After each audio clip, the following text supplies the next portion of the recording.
I'm Roger Moore. Bang!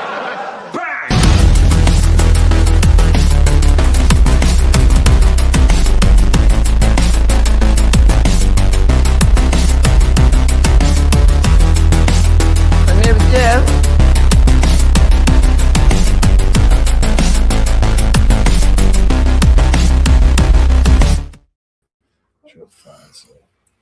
Welcome to World Class Bullshitters, the epitome of pop culture. I'm your host, Jeff Hicks, and with me tonight is the one, the only, the unreal.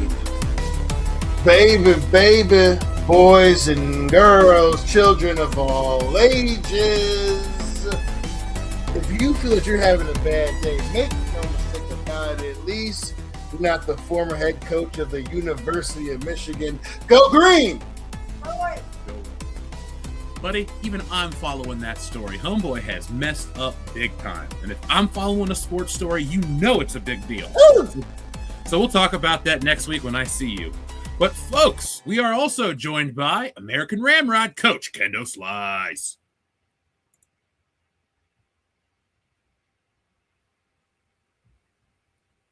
He's muted. He's talking. He's somewhere out there.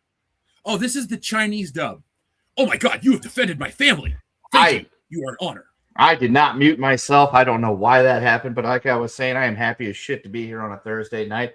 I got one more day till I get my 2-week Christmas vacation. And Australia's beating the shit out of England in the Ashes. Gotta love it. Fuck you, England. Yeah, I don't even have an opinion on that country, but fuck you too. So, folks, this is our last show of 2025. Yes, this is the last time that the WCBS crew will be here in the year of 2025. A week from today is Christmas. A week from that is New Year's. And, well, that is my vacation time to go visit Dion and the Michigan family. Will we stream? No, we won't. Sorry, that's our time. But we'll be back the following week. Was that January 5th? No, January 8th. We'll be back January 8th. Yep. But, folks, tonight is a very special night because 10 years ago, something crystallized in our channel. We went from being just a podcast to a record of popular culture documentation. Because on this day 10 years ago, Disney released Star Wars The Force Awakens, and it spawned a lot of YouTube channels and a lot of bullshit.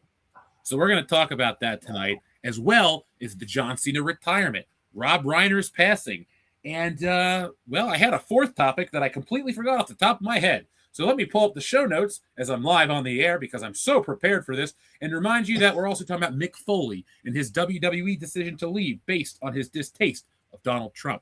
But we'll get into that wrestling stuff in the second half of the show because we know what you guys want. You want world-class content, but you also want the title first. So let's give a quick shout-out to everybody in the chat. Let's see who we got here because it is Christmas time. Consider this our Christmas episode. Look, folks, I even got my Christmas vacation shirt on. I got a Roosevelt, Dion. It's got the big Christmas tree. It's got Snots. It's got the squirrel. It's got the cat. A Marty Moose icon down here. You can't really see it because I'm on there. But I am festively dressed for our final episode of 2025. Now, let's give a shout out to our wonderful listeners. Folks, thank you for making 2025 a fun year here on WCBS. You guys have lived through the first Wokebusters launch. We had Stealing Solo 2, and now we're on to a whole new year. And I'm not going to really do much about talking about comics for a while because there's nothing to tell you outside of I figured out what Stealing Solo 3 is, and I started to work on it. And guys, I'll tell you off air because I know Kendo, as soon as I tell you what it's based off of, an old Greek story, you're going to go, holy shit, I'm on board. But we'll talk about that off air. Don't want to spoil anything yet for the people who haven't even read part 2. But, to keep it festive, we have the word of the day is Santa. Santa Horizon, Debbie Does Santa, Hot Tub Santa Machine, the Santa of Oz, the Santa Job, and Back to the Santa 2, Electric Boogaloo. All right, so Santa's Day Out. You don't lose Santa twice. The Santa's no, that's not going to work. Santa does work. Throw Santa from the train. Clear and present Santa. From Santa with love. Honey, we shrunk Santa. Teenage From Russia Mutant with Ninja Santa. Santa. Santa finger. Makes your Christmas feel a lot different. Fistful of Santa. 12 Santas. Santa forever. Black Santa. All right, Black Santa. One more for you, Kendo. The Santa Strikes Back. Boss Santa. There we go. There you go. Folks, That's perfect. Nick's internet is out. That is the only reason our last standing Samoan No More, the Bombay bad boy himself, is not here tonight. He wants to be here. He's excited. He's lying. He's lying. I guarantee you. He's lying. He's lying. He's got to be lying. I don't know. He's out there hugging up on them whole white girls. He's not that cool. We've been around him. He does not have that type of game. See, even he agrees. Yeah, he's like, No, we love him though. He'll be fine, folks. He'll be back in the new year, and I'll be hanging out with him quite soon. But we have a giant super chat from our friend Shrebbles08. Ho ho ho, who wouldn't go? Ho ho ho, who wouldn't go? Up on the housetop, click click click, and down through the chimney with good old Buffalo Jeff. For you, sweet Dion Green. God, they're fucking murmuring, and I'm coming back from. I don't know where that shit comes from. I swear, I need to get out of here, folks. Help us get 1 million copies of the book sold, so I can just get a new headquarters safe from Buffalo Jeff. It's not just for me. It's not just for my family. It's for Dion and all of you out there that are afraid of that psychotic son of a bitch. It's for the greater Green family. It's for the greater good, for all of mankind. Because, well, mankind left the WWF, so we'll have to talk about them. Damn. You know what's funny? I'll tell you a little bit now. I'm in no way mad at him. Everybody's got their own right to do what they want. I don't think he's taken it far enough, though. I think it's currently performative. If he believed in it fully, he'd do one last thing, and that would be to remove himself from the Hall of Fame. Because who did he share that Hall of Fame stage with? Donald Trump. That was the celebrity inductee. That's a great point. Just saying, I was there. I saw that shit live. I love Mick Foley. He's like in my top 10, and I'm not going to sit and bash him because of political views. But I'm saying, Mick, if you really believe this, you will have your name struck from the record because you share the class with the man that you're taking a step away from wrestling with. Other than that, do what you want to do. I ain't mad at him. It's not my life. It's not my job. I really don't give a shit about what Mick Foley does. As a good friend of mine, you always says that his name escapes me at this point. If you believe something, you believe it all the time. So if Mick Foley really does believe it all the time, and he really is like, I got to break away from the Fed because they're in bed with the Donald, this and that and the other thing, he would just be like, hey, I ain't dealing with this. I'm not, doing anything you want me to do. Take me out of the Hall of Fame. Don't put me on your website, all that good stuff. He would protest he'd protest the correct way. He wouldn't just be like making a, gesture about it. It'd be like if I said, hey, I'm not going to drink beer anymore, but then I start drinking wine. It doesn't work. No. Speaking. Uh-oh, he froze. What was that, Kendo? He just turned into a robot. Oh. Joe Boo needs a refill. Okay, you go get that refill. I'm going to read the next message from our friend Shrebbles08. Thank you, Shrebbles08, for some extra Christmas love this season. We appreciate all you guys. But Shrebbles08, thank you for sponsoring each and every episode of WCBS in 2025. You are officially the sponsor of the year.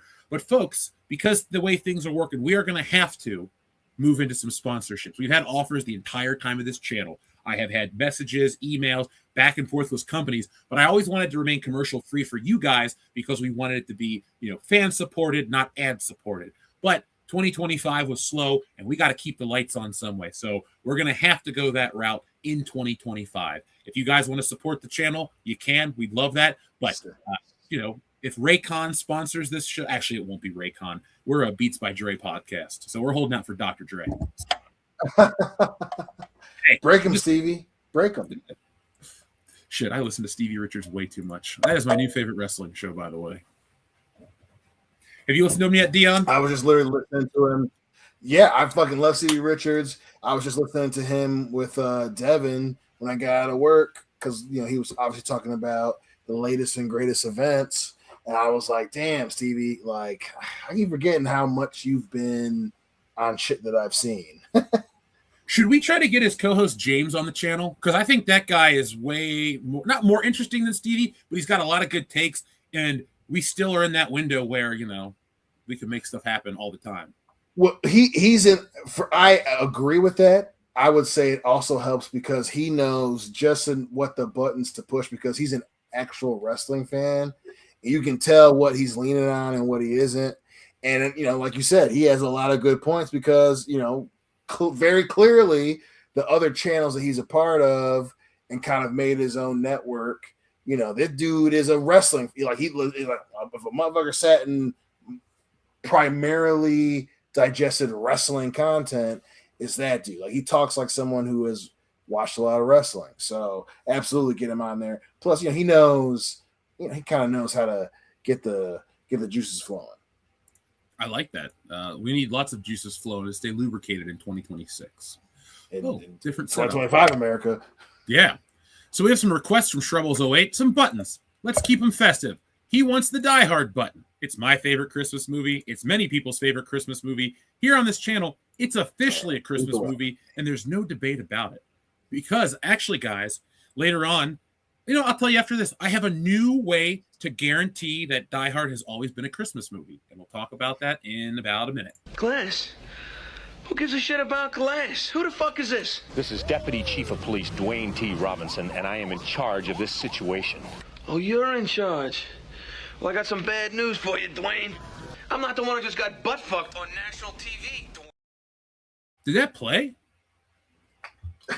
It's a what, buddy? Most of the way. Oh, it did play it. Shit, because on mine it was a black screen. No, it played for me. Okay, it was a black screen for me. Sorry there, Shrubbles08. Yeah, hit a 69. I had that problem last week. I don't know what's up with streaming. Last week, we paid for the deluxe version. It doesn't work. When I'm looking at the screen, like I get the screen here, but then I got the vertical over here. So the video wouldn't play in this screen and I wouldn't hear it, but I would see it in the vertical. So I knew which one it was because I could see it, but didn't hear it. Now this week I actually saw it and heard it. Let's see if this works. Hello! Yeah. Okay, I heard that. Thank God. This is Doubtfire, Euphegenia, everyone's favorite nanny. Love you, Robin Williams. I know, R.I.P. You were the real deal. Real deal. You requested the Joe Rogan button. Folks, if you're afraid of hot dogs, no, this is not the button for you. Imagine if you gave a white supremacist 5-MeO DMT, and then as the first one, as they're exhaling, Yeah. Yeah. Yeah. What a rush! Ooh. That is a rush. Thank you, Dio. So, guys, before we get into our main topic and talk about Star Wars and the John Cena retirement and closing out this year proper, I have a new argument for why Die Hard is actually a Christmas movie without any other debating. Because everyone says it's not important to the plot. It's not important to anything. But the reality is, if Die Hard wasn't a Christmas movie, then why did the creators make Die Hard 2 set at Christmas, about getting home for Christmas? Everything, again, is Christmas. Up until Die Hard 3, Die Hard was a Christmas action franchise. Lethal Weapon switched out for Part 2, but Die Hard 2 doubles down on the Christmas element. So for anybody out there that ever wants to argue against Die Hard as not a Christmas movie, why is the sequel also set at Christmas? It's just intrinsic to what it was. It did evolve. It did move on. But those first two movies are, in fact, Christmas films, and I don't think there's any debate about it. What do you think? They reference that in the movie, too, because isn't there a line about, like, didn't this happen to us last year, or why does this keep happening to us, or something like that? They allude to the fact that it had happened to him in the very previous Christmas. So the wife says it when he puts her off the plane. Yeah. Yeah. So they allude to that fact that it happened again and that, whatever. So it's 100% a Christmas movie. Top Gun's not a Christmas movie. Listen, we ain't even got to get into that part of the conversation. We're done, yeah. One intrinsic, undeniable fact about the first one that you can bring up as it being a Christmas movie before you even bring up the sequel is the fact that everybody agrees the theme is in one part set by the soundtrack, the score, the music. There are multiple scenes that have songs that are well known for the Christmas season. Even one of the best parts of the movie, literally, it's Ode Joy or whatever when they open the vault. Mm-hmm. And he says, "Merry Christmas." Like, oh my, like, what are we talking about here? That's how you know it's the same MFers that It's the 10-year anniversary that fawn over the Force Awakens. Like, fool, what you talking about? What are we talking about? The music is Christmas music. Well, I think, Dion, what we're going to be able to do tonight is tie in all the topics into one thing of there are fans of the thing, then there are fans of the specific thing, and the fans of the specific things are very loud, but aren't really fans of it. So my example is like wrestling fans. There's a difference between a John Cena fan and a wrestling fan, much like there's a difference between a Star Wars fan and a fan of something that's brand new and part of popular culture. And we'll tie all that in together, folks. By the end of the show, you'll understand my point. Also, too, my Force Awakens video that's 38 minutes long, every program I used decided to shit the bed on me today. All of them. So I'll have the video out probably Saturday morning. Do not miss out. I wanted to hit it on today, had the script perfected, recording turned out great, but damn it, my computer's just like, nope, sorry, man. We're not going to render these files properly, and you're not going to be able to use them. So it is what it is. But thank you to Shrebbles08. Enrique says, I'm getting censored with quotes on Super Chats. And he says, WTF, YouTube is being stupid. Anyways, Merry Christmas, Happy New Year's, detention button, please. Well, I don't like that. We'll figure out how to address that in the new year, man. But until then, here is the button that you requested. Here it is right here. You had enough yet? No. That's another one. So? You just say the word, I'll keep going. Go. Eeny, meeny, miny. Mo. Your mother was a... Ho. He was a famous clown. Bobo. Mitch, cut it out. And because it's Christmas time, here's a bonus one. Cry me a river, dick face. And I like one that more. One better. I do too. Actually, the button I'm about to press I like because it's from my second favorite Christmas movie that's not Die Hard. I watched it last night and I almost choked on my drink.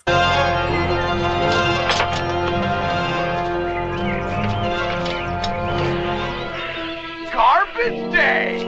Huh? No!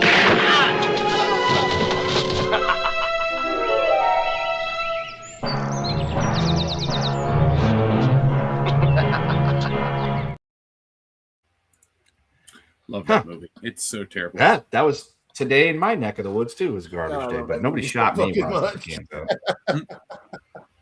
So good. Oh my god. So, Dion, that movie's on YouTube. If you want to have a few drinks in Michigan and watch it, I'm not going to say no. Oh, Mother Superior. Yeah.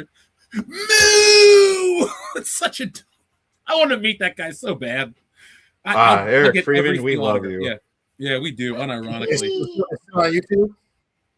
It's on YouTube. That's where I watched it last night because I was laying in here. I was like, Dude, good. I don't feel like going to my room or the living room, so I'm just gonna lay on this floor and watch it on this other TV.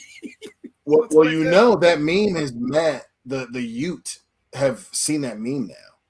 Yes. And because Hillary and I had to explain it to Devin like 2 weeks ago. So obviously, we excited for Uncle Jeff coming up, motherfucker. But obviously we're gonna watch that movie. Devin he gets it now, and he was like, "What is that from?" And Hillary and I were just like, "Yo, dude, we watched it. Before it was like mainstream, bro. We were like, it's on YouTube. Like the Ute have seen it. Now he'll be there when I visit, so we're going to talk about it. I'm going to teach him all the internet memes and the history of them too. It's like, hey man, you've tried to rickroll me. You know what garbage day is. Let's teach you about jumping onto white base and a million other ones. So this is going to be a fun. We're really setting up the next generation for dumb entertainment, man. We're doing it right. Right. How to digest it. Yeah. How to process crap entertainment in an AI slop-filled world. Yes. That's my next book, folks. I'm going to write psychology books for parenting. I am not a parent. I don't have children, but I know what people like to watch on the internet. So I'm sure I can market it into a book anyway. But we have another word of the day because it's Christmas time. Our friend Jim Sterling and a Mankini says, because it's Christmas, I want to do my own word of the day. Load. Load of the dead. A fistful of load. The Italian load. 28 loads later. And load busters. All right, let's make them as dirty as we can sound. Oh, God. 28 loads later is just disgusting. Let's see. I'm going to cheat. I thought I liked her. I really, really liked her. And we hung out and we got to know one another. And she told me a lot of things that only she and I know. And then one day she called me her 12 angry loads. Oh, God. Way to outdo me. I was just going to use the number the sixth load, but you got 12 angry loads. Say, so. silent load, deadly load. How about Harry Potter and the I was going to say Ben Load, but then Hillary was like 12 angry loads. Pirates of the Caribbean, The Curse of the Black Load. $1 million load. Yeah. Load of the Ring.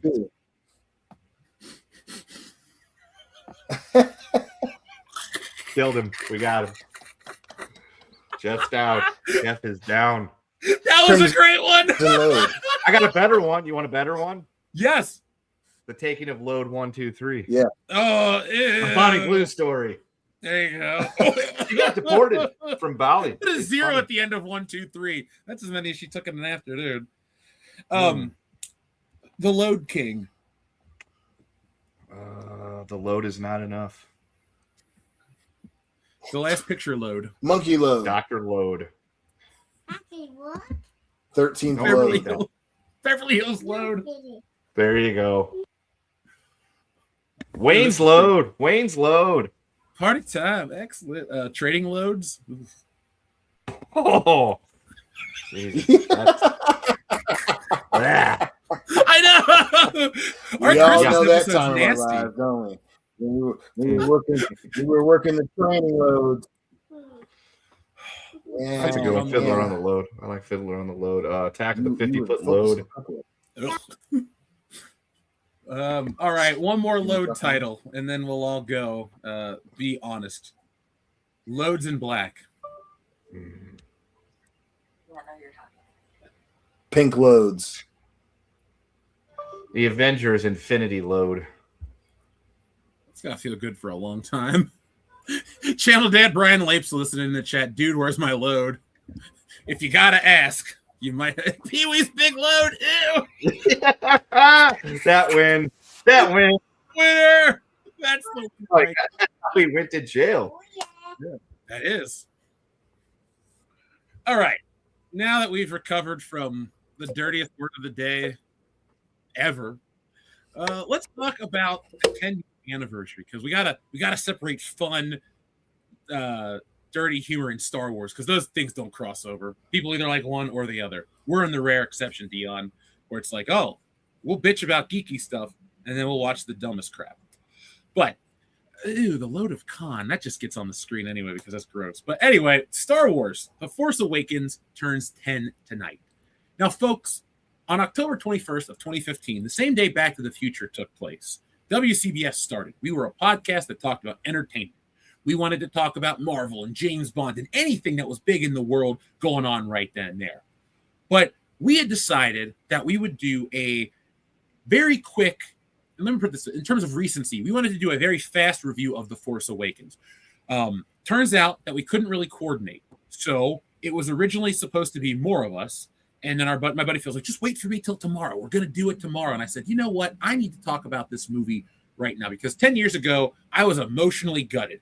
I saw probably the most disappointing film in my entire life. And I know you're thinking, Jeff, that's hyperbolic. You sat through The Last Jedi. When you watch my Star Wars video, you'll understand why. I finally been able to verbalize the disappointment I felt. I figured it out. I did the research. I spent time thinking about it. It was a movie that duped people into believing it was quality. It was a movie that sold a feeling and an emotion before it ever gave you a single frame of film. And people were convinced that it was fixing Star Wars and doing things right, even though things necessarily weren't broken. It was trying to correct a problem that had been corrected. It was trying to bring back a feeling that either you had 40 years prior or people our age didn't have because you weren't around for that original Star Wars. I went and saw this movie in a jam-packed theater, couldn't even get first screening tickets, went to the 10 o'clock, came out, life changed, because I hated that movie. In our video, that was our first hit video. That thing got like 50,000 views when we had like 175 subscribers. It was a game changer for us. But it also did something because it built out a community. We got to meet a lot of cool people. We got to do a lot of cool things because of this movie. But tonight, we're going to talk about briefly the damage it's done, where this brand is, if there's anything to redeem it by, and have a little fun at its expense. Because unlike most people on YouTube, The Last Jedi isn't what broke Disney Star Wars. It's this film. And I will fight on that hill till the end of time. Because The Last Jedi is shit, but this is shittier. Because it tricked you guys into thinking this is a good movie. Now, Dion, one person that it didn't trick was you. You and I had debates with our old pal, former co-host, Dustin, who named his kid after Rey Skywalker because he liked this movie that much. He did. He made a lot of questionable decisions based on a lot of questionable movies, but that's a conversation for a later day. The point being, absolutely. And I said this before. This has been something that I've said on multiple episodes before, especially people that have been listening to the show for a long time now. It's bad. I said it when we did our review. I still think The Force Awakens is worse, right? Because it set the precedent. It was, again, the best thing about The Force Awakens, especially with it turning 10, is that it is a perfect example of the time. It is if you ever want a time capsule of general popular culture, where it was headed, The Force Awakens is exactly that piece of history that you need to understand why 2015 was also, it was a weird year in terms of entertainment, and it was a perfect example of it. And we talk about the Rise of Skywalker was the result of that. It changed how people view fandoms. It changed how fandoms viewed themselves. You talk about the success of the channel in result of the film. It wasn't just the fact that we met a lot of people. It was a whole professional network was created out of the shittiness of this movie. Based on the popular juggernaut that it was based on. Like, it changed a lot of things, for better or for worse. It's up for debate. But, I didn't see it opening. I was working, blah, blah, blah, blah, shit going on, and when I went and saw it, randomly, I went and saw it with a buddy from work, and I texted you, I was like, yo, what the hell was that? And you were like, right? It was a reverberal. I had a little kid and shit. That's one reason why the channel was so funny. I was like, yo, like I'm in the target audience, and I'm like, yo, I saw this movie already 25 years ago at that time. So yeah, man, it is. Listen, whether you like it or not, it's cool if you like it. It is definitely a moment in time. It is a sign of the times. One reason why it doesn't hold up, but also, hey, if you want to know what 2015 was, watch The Force Awakens. Boom. Yeah, there you go. It changed the way they made like movies, because it wasn't a movie that needed to fill in the gaps. The anticipation and the hype and the speculation filled in the gaps that a movie didn't have answers for. And yes, I was taking a gamble saying it'll never get answered. But by the end of the trilogy, 4 years later, none of it was answered. So if anybody thinks that The Force Awakens had all this merit, it never did. It was unrealized. All of it was unrealized. You didn't really find out what happened with Rey. It's like, oh, she was just left there. She's a Palpatine, like whatever.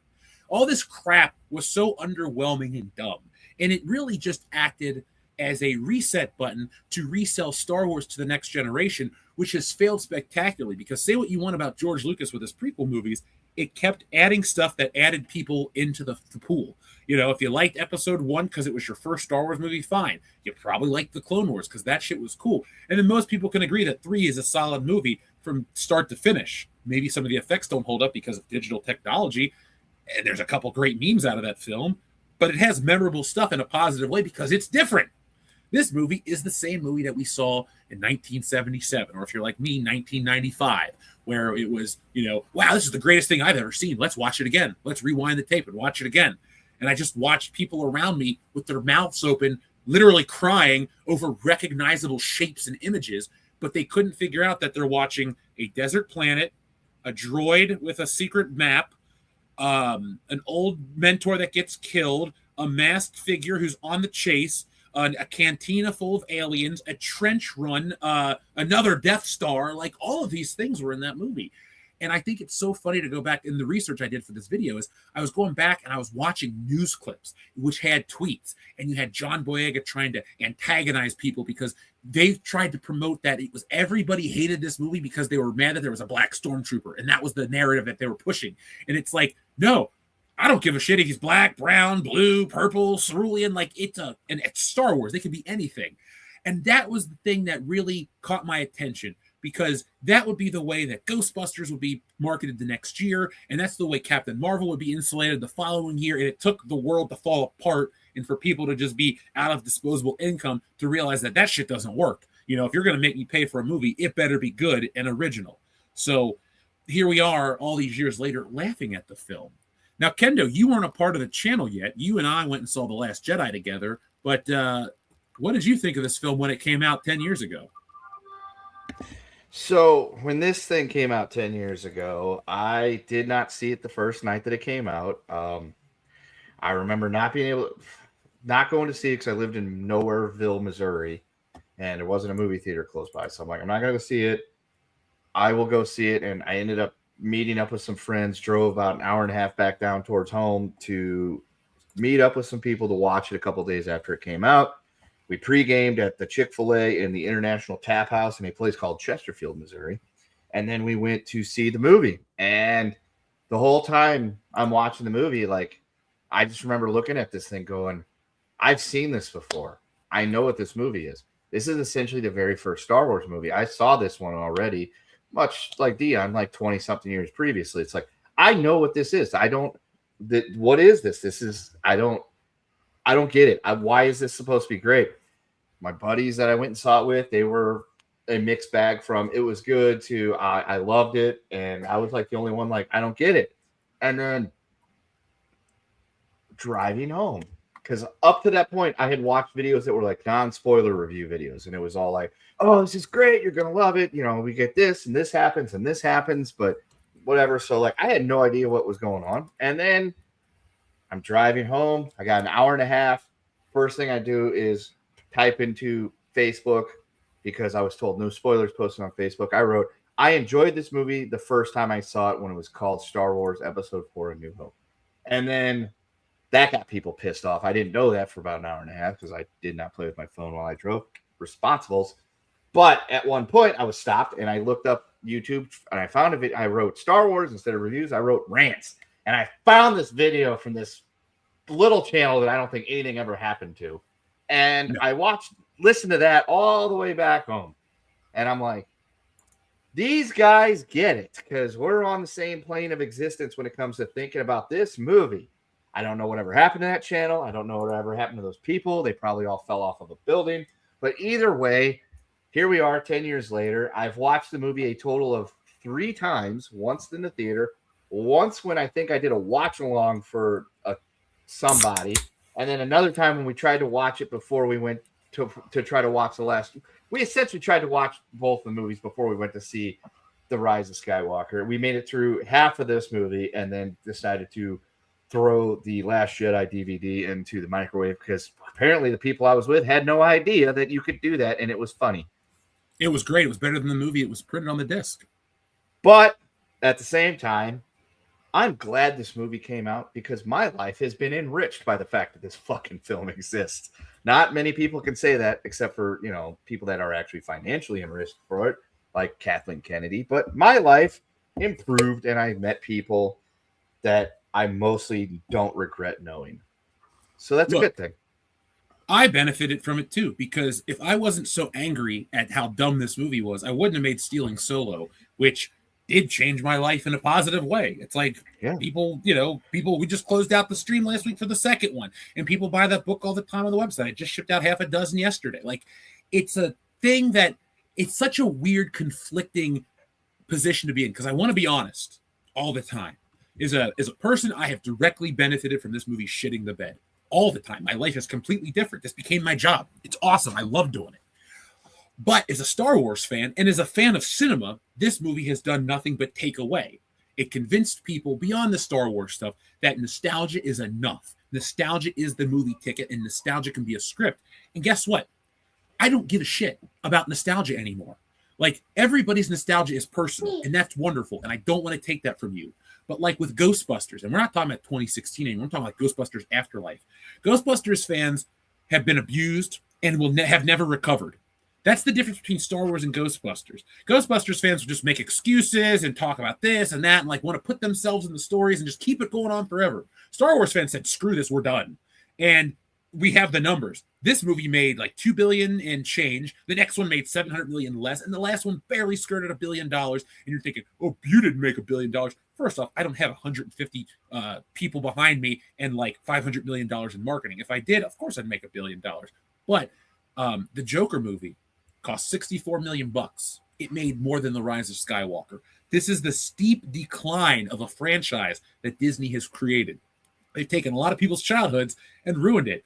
And at the end of the day, it's just so fun to talk trash about this movie because it's so dumb. Like, this isn't Samurai Cop. This isn't The Room. This isn't even Silent Night, Deadly Night 2. Those movies know what they are. This movie thinks that it's a game changer. J.J. Abrams thought that his mystery box enriched the world. If anything, this movie did one extra positive. It exposed J.J. Abrams for the hack he has always been, and he can't find work on the big scale anymore. I don't care. He's a real rich millionaire. If he can't get another job making Star Wars or Star Trek or something, I don't give a shit. And Rian Johnson's candy ass, he's just a joke to a lot of people. He's the Netflix guy. He's Mr. Knives Out. He'll never be handed the keys to something this big again. Everybody did a bad job that worked on this film. Even John Williams' score sounds hollow. Whoever recorded it did a shitty job. What do you guys think is going to be the film's legacy? Go ahead. What were you saying, buddy? I'm on a roll. I have been drinking a lot of water. You are rolling. That's why. Listen, and you can keep going. I dare interject based on to have the small, what do you call them in the middle of the highway? The points of that have like grass and stuff on them. Mile markers. The median to be a brief median in your beautiful rant, while very dramatic.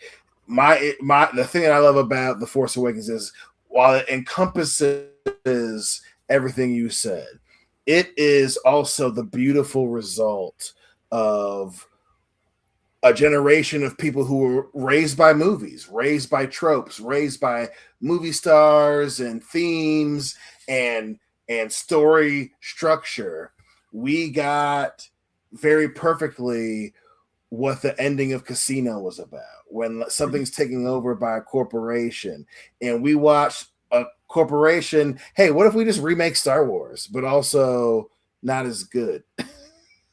In no way, like, and like a movie, and it's so funny that the beginning of the show we're talking about John Cena and everything, like just like a corporation that had bought something that they knew was good, like, hey, we're gonna make this amount of money based on the thing that we bought, just based on name branding, and then it's like, let's just remake the thing that we bought.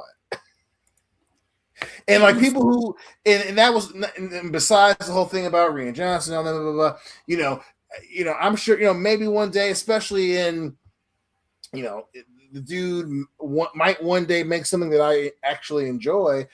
People make bad shit and then they recover. People are a part of something bad and they recover. They're, for all the things that are bad, John Williams still did the first ones. And again, and also the beautiful thing about The Force Awakens is it was a perfect example of the attitude changing of the internet, right? Like, oh yeah, all these things that your life was enriched, all of our lives are enriched. I met Kendo and Nick, for God's sake. Like, we have this whole thing, we have a channel, but at the same time, it's just like you saw like parts of how the internet can be worked up into a fury, but people who like cover it are blinded by the thing that is the internet, and how that became a part of how people report on movies, where it's like you see the media saying one thing and you're like, yeah, but it's not very good. And you have a lot of other people being like, yeah, man, like it was Star Wars, but people at best, it wasn't very good. But online, the comparisons, and like you said, movie stars getting into it with fans, and it was just, it created a whirlwind. And at the end of the day, everybody's like, yeah, it's even the people who love it. Yeah, it's just A New Hope. Like, that's the point that we're making. and it was an event, and it was fucking crazy, and it's just so silly. It was a corporation that fucked it up. Oh, dude, Disney has ruined more than it's put it like this. The stuff that it acquires, it does not know how to handle. You can argue, well, Jeff, they did so great with the MCU. I would say this. It's like, look, Paramount was doing the MCU up through the first Avengers movie. They built the groundwork. Many argue the first phase is the best. I'd be in that category. Yes, I love Winter Soldier and a lot of those other movies. But Disney just bought what somebody else had already done. Same with this franchise. George Lucas, Gary Kurtz, a handful of people really formed the ball of dirt that became Star Wars. And it's a huge juggernaut, and it changed a lot of people's lives. But like you said, corporations come in and do stuff. I saw an interesting video from Top Hat Gaming Man about with Netflix acquiring Warner Brothers, that they're going to acquire their games and this and that, and Mortal Kombat, just to use it for example, would get thrown away because today corporations have different priorities. Same with Lucasfilm. It wasn't about telling a unique story. It was how to get emotion and nostalgia on the screen to get people to pay money. It wasn't about long-term storytelling. It's not about building a franchise out. Like, look, Daisy Ridley was in the news the other day. Oh, the Rey movie's still in development. These things take time. That movie's never coming out because nobody wants to see it. Okay? That'll come nothing out to do with her being a chick. What? What did you say, Kendall? That's Hillary going, ever. Yeah, thank you, Hillary. She knows what's up. But it's just so fun to be basically tonight is just a fun victory lap for the audience because we have people in the chat saying, I found you guys through the channel, through that review. We found you talking about this stuff. And we've definitely strayed away from a lot of Star Wars exclusive news and shit like that. But I don't know, man. Every time this year, seriously, this is not a joke for the channel. The week before Christmas, every year, my mind goes back to like, honestly, it's probably about October because my Facebook memories pop up, Dion, about how much I hate this movie. Like, folks, I could see through the bullshit, and I would post about it on Twitter nowadays. So if you guys follow us on Twitter, you can see like my old messages from 2015 saying, this movie's going to suck. The sheep are going to love it, but it's going to offer nothing new. Like, it was even in the marketing. And I'm hoping against hope that The Mandalorian and Grogu, and well, actually that movie's going to be a lost cause. Whatever the Starfighter movie is, could like move away from this, like recognizability is enough because it's got to be good. You know, give me something that's foreign and different. And like Alien Romulus, perfect example. I felt like I was watching an Alien movie. The ship looked like Mother. All this stuff looked great, but it also had a creature that was really unsettling and gross. And up until the line, get away from me, you bitch, I didn't feel like I was watching a ripped off movie. It was a sequel to a movie, but it felt like it justified its existence. I don't think we've seen a film from this franchise justify its existence. Well, like, what do you think about Rogue One, though, dude? We're 9 years into Rogue One. I think that's the only one that's semi-decent. That's kind of hard to rail on. It's not perfect, but it's not bad either. Listen, I definitely wouldn't say that. I think that's a part of the shockwave, you know, in terms of, you know, the anniversary that we're talking about. In terms of the Praxis wave of the Death Star blowing up, you know, things that came out that were good were bad by association. Listen, you know, I get what you're saying about Rogue One. You know, Rogue One was another, you know, hey, we got, you know, Gareth Evans got a shot because of this shit. And listen, I would say, hey, I would echo it's not great, but Rogue One's a good movie. You know, everyone agree. When you have moments where everyone agrees on something, that's a sign of where the judgment should be. Every Star Wars fan breathing is like, yo, Darth Vader's part in Rogue One is cool as shit. You know, but the Force Awakens was so bad, but it was also so supported that people were like, oh man, yeah, man, your Rogue One's great, you know, but Rogue One's like decent, blah, blah, blah. Like that was fucking cool.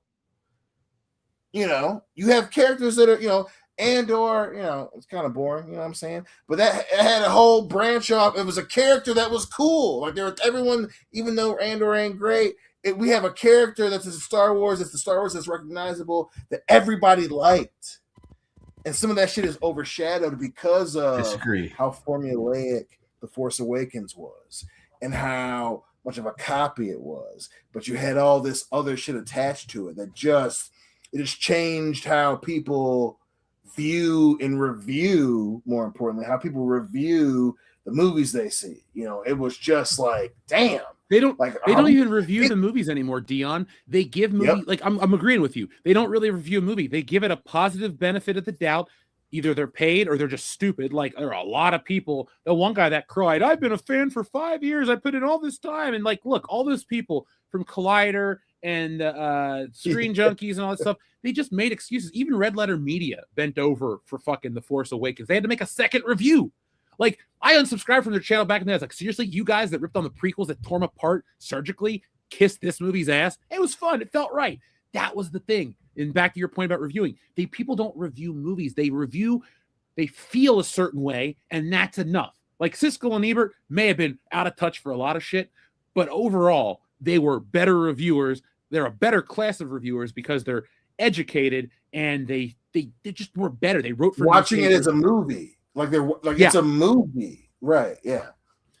It's hard for me to like have these discussions about Disney Star Wars because everybody's just like, oh, I remember being a kid. You weren't a fucking kid in 2015. You're older than me, dude. So stop going back to this whole, oh, I was a kid when no, you weren't, dude. You saw this movie. Oh, you took your family. You had a great time. Awesome. You know, I went to WrestleMania 32, which was shit, but I went with my best friends. Had a great time with them, but that's a garbage show. That's like people that just are like, well, I had, you know, my personal experience outweighed the thing that I was there for. Therefore, it's a good thing. No, you can have fun at garbage movies. So, yeah, we had fun at Rise of Skywalker. Yeah, the movie was still terrible, but we had fun leading up to going to Rise of Skywalker. We had fun during Rise of Skywalker when we were almost ejected from the theater. And then we had a great time after the Rise of Skywalker and the next day. And that doesn't make the movie good. The movie is still completely 100% putrid trash. But the experience was great. But I have to disagree with Dion. I don't think everyone is in the camp of Rogue One as a good movie because I, for one, did not find Rogue One to be that great. I found it to be extremely boring. That took me multiple opportunities to watch because I got so bored I had to stop it. And it has a great ending when Vader does cool Vader shit that we've always wanted to see. Other than that, I didn't think it was that great because we knew where the story was going. Because they all die. We know that it sets up. Yeah, they all die because that shit gets to Leia and they get that stuff into R2-D2 and send him on his merry fucking way and we get Star Wars. But I also... No, man, fuck stories like the Alamo. We know how it ends. Why would we watch we lost. It was terrible. What the fuck? Yeah, because they didn't get the bicycle I hate out of the watching basement in time. Vietnam movies. We know how it ends. I'm not even saying that. I'm saying overall, that movie was completely, utterly fucking boring for the entire movie until the very end when Vader shows up. And everybody's like, oh, because I'll even say that movie was boring as motherfuck until Vader showed up. When Vader showed up, I was even like, finally just snapped out. I woke from my coma watching that movie to go, yes, this is fucking awesome. This moment in this movie is fucking awesome. But other than that, I was like, I don't give a shit. This movie is so goddamn boring. Can I be completely honest? I don't remember most of Rogue One at this point. I haven't watched it. I don't either part because of 8 it was years. so goddamn boring. I watched it one time. When he puts her in her play, my boy Andor is like, yo, I've been in this shit since I was 6 years old. Like that's the part of Star Wars that's cool. Like this is, you know, you see all the grandiose moments and especially, you know, being the type of guy I know, you know, you two goofy motherfuckers, you know, you guys love heroes like Spider-Man and Batman and Punisher, you know, motherfuckers on the street, you know, motherfuckers that, you know, in the grand scheme aren't going to get all the recognition and he, you know, that shit, it made it gritty. And yeah, well, you know, it was slow in parts for sure. But, and in terms of the way that the movie's put together, Andor for me was the heat of Star Wars. You know, Heat has a couple action moments, but it's the shit in between, the interaction between the characters, where it's like, yo, man, if I gotta put your ass in prison, I'm not gonna like it. You know, that's a boring ass scene. Two motherfuckers in a diner in LA. You know, fuck LA. But they're in a diner. Agreed. People go to that diner just to see that part. For me, there are moments in Andor in terms of its place in Star Wars that were cool. There was a moment where we were like, they almost got it. You have it. That's the Star Wars we want to see, you know, but it's overshadowed because, you know, people, you know, luckily, the only obviously it being Lucasfilm, but it's overshadowed by The Force Awakens. If that movie comes out before The Force Awakens, we're having a whole different conversation. Agreed. Yeah. Have you very seen? well likely. There's an article out from I gotta find out who wrote it, but they're trying to say that it's from Screen Rant. So let's take it with a grain of salt here. But it basically says that The Mandalorian is the new episode 7, and this is how they're trying to restart the Star Wars universe because, well, this is going to tell the story of him hunting down Imperial remnants across the galaxy. Which, can I just say, as a fan, I thought it was so lame that all the heroes had died from the original film, and then the Empire came back, and then Han Solo ran off. It's like, what a gut punch! What do you expect people to get excited for this? And that's the thing, right? Like that's people could and you can even say it to people who are hardcore fans. That's what always made me laugh about this. Like they agree. It's like, yeah, it changed the characters. Like that's not like you can't say it's this great. It's one of the great. Like that's not how movie characters work. And it made people change how they saw how movies are supposed to go. Like you said, it was my emotional experience is how the movie went. It's like no, like movie characters don't work like that. That's not unless you explain it in the movie and the failures of how movies are built, how they're structurally built in terms of characters, and it's just so funny how people changed how them as a viewer, as a fan, as a person who gives their money, which that was another thing. Obviously, you didn't go see it the same way if it was so good because the shit's made less money. So even if we're talking straight numbers, people were like, yeah, I didn't go see it, but it's great. Those movies are great. And it's like, what are you talking about? Exactly. And I'm reading the chat right here. A lot of people don't like Rogue One. A lot of people aren't into it. I honestly, like I said, I don't remember it. And the part that I did like wasn't the Darth Vader part. I like the spaceship battle because that's my favorite part of Star Wars. Not lightsabers, not Jedi. I know people are like, how do you like Star Wars and not the Jedi? Why would you want to be a Jedi? You can't get laid. You can't get married. Idea. It's fucking stupid. Like, I want to be the most powerful. You're going to be a monk. Like, George Lucas should have left the Jedi as just some cool thing that you can be, not standing around in cloaks talking about the chosen one. Like, I don't even care when I watch those movies when the Jedi all die. I go, they kind of sucked anyway. Maybe if you would have been nicer to Anakin, you wouldn't be dead. But there's a reason why the allure of the dark side is so strong. Yeah, better food. Yeah, and you can actually have sex. Look, I'm not even like hard up on that point. It's just the fact that like it's written into the code. It's like, ew, what a dumb thing to be. Because like every time I see some dude at a con dressed up as a Jedi, I'm like, so you want to play a fictional virgin? Okay. Like, why don't you want to be Han Solo? Well, they're probably real ones, so it works. Well, I never talk shit about other fans because, hey, you're part of the thing I like. If you like these movies, I'll question you. But if you're dressed up as like Mace Windu or something, all right, cool. Mace Windu's cool.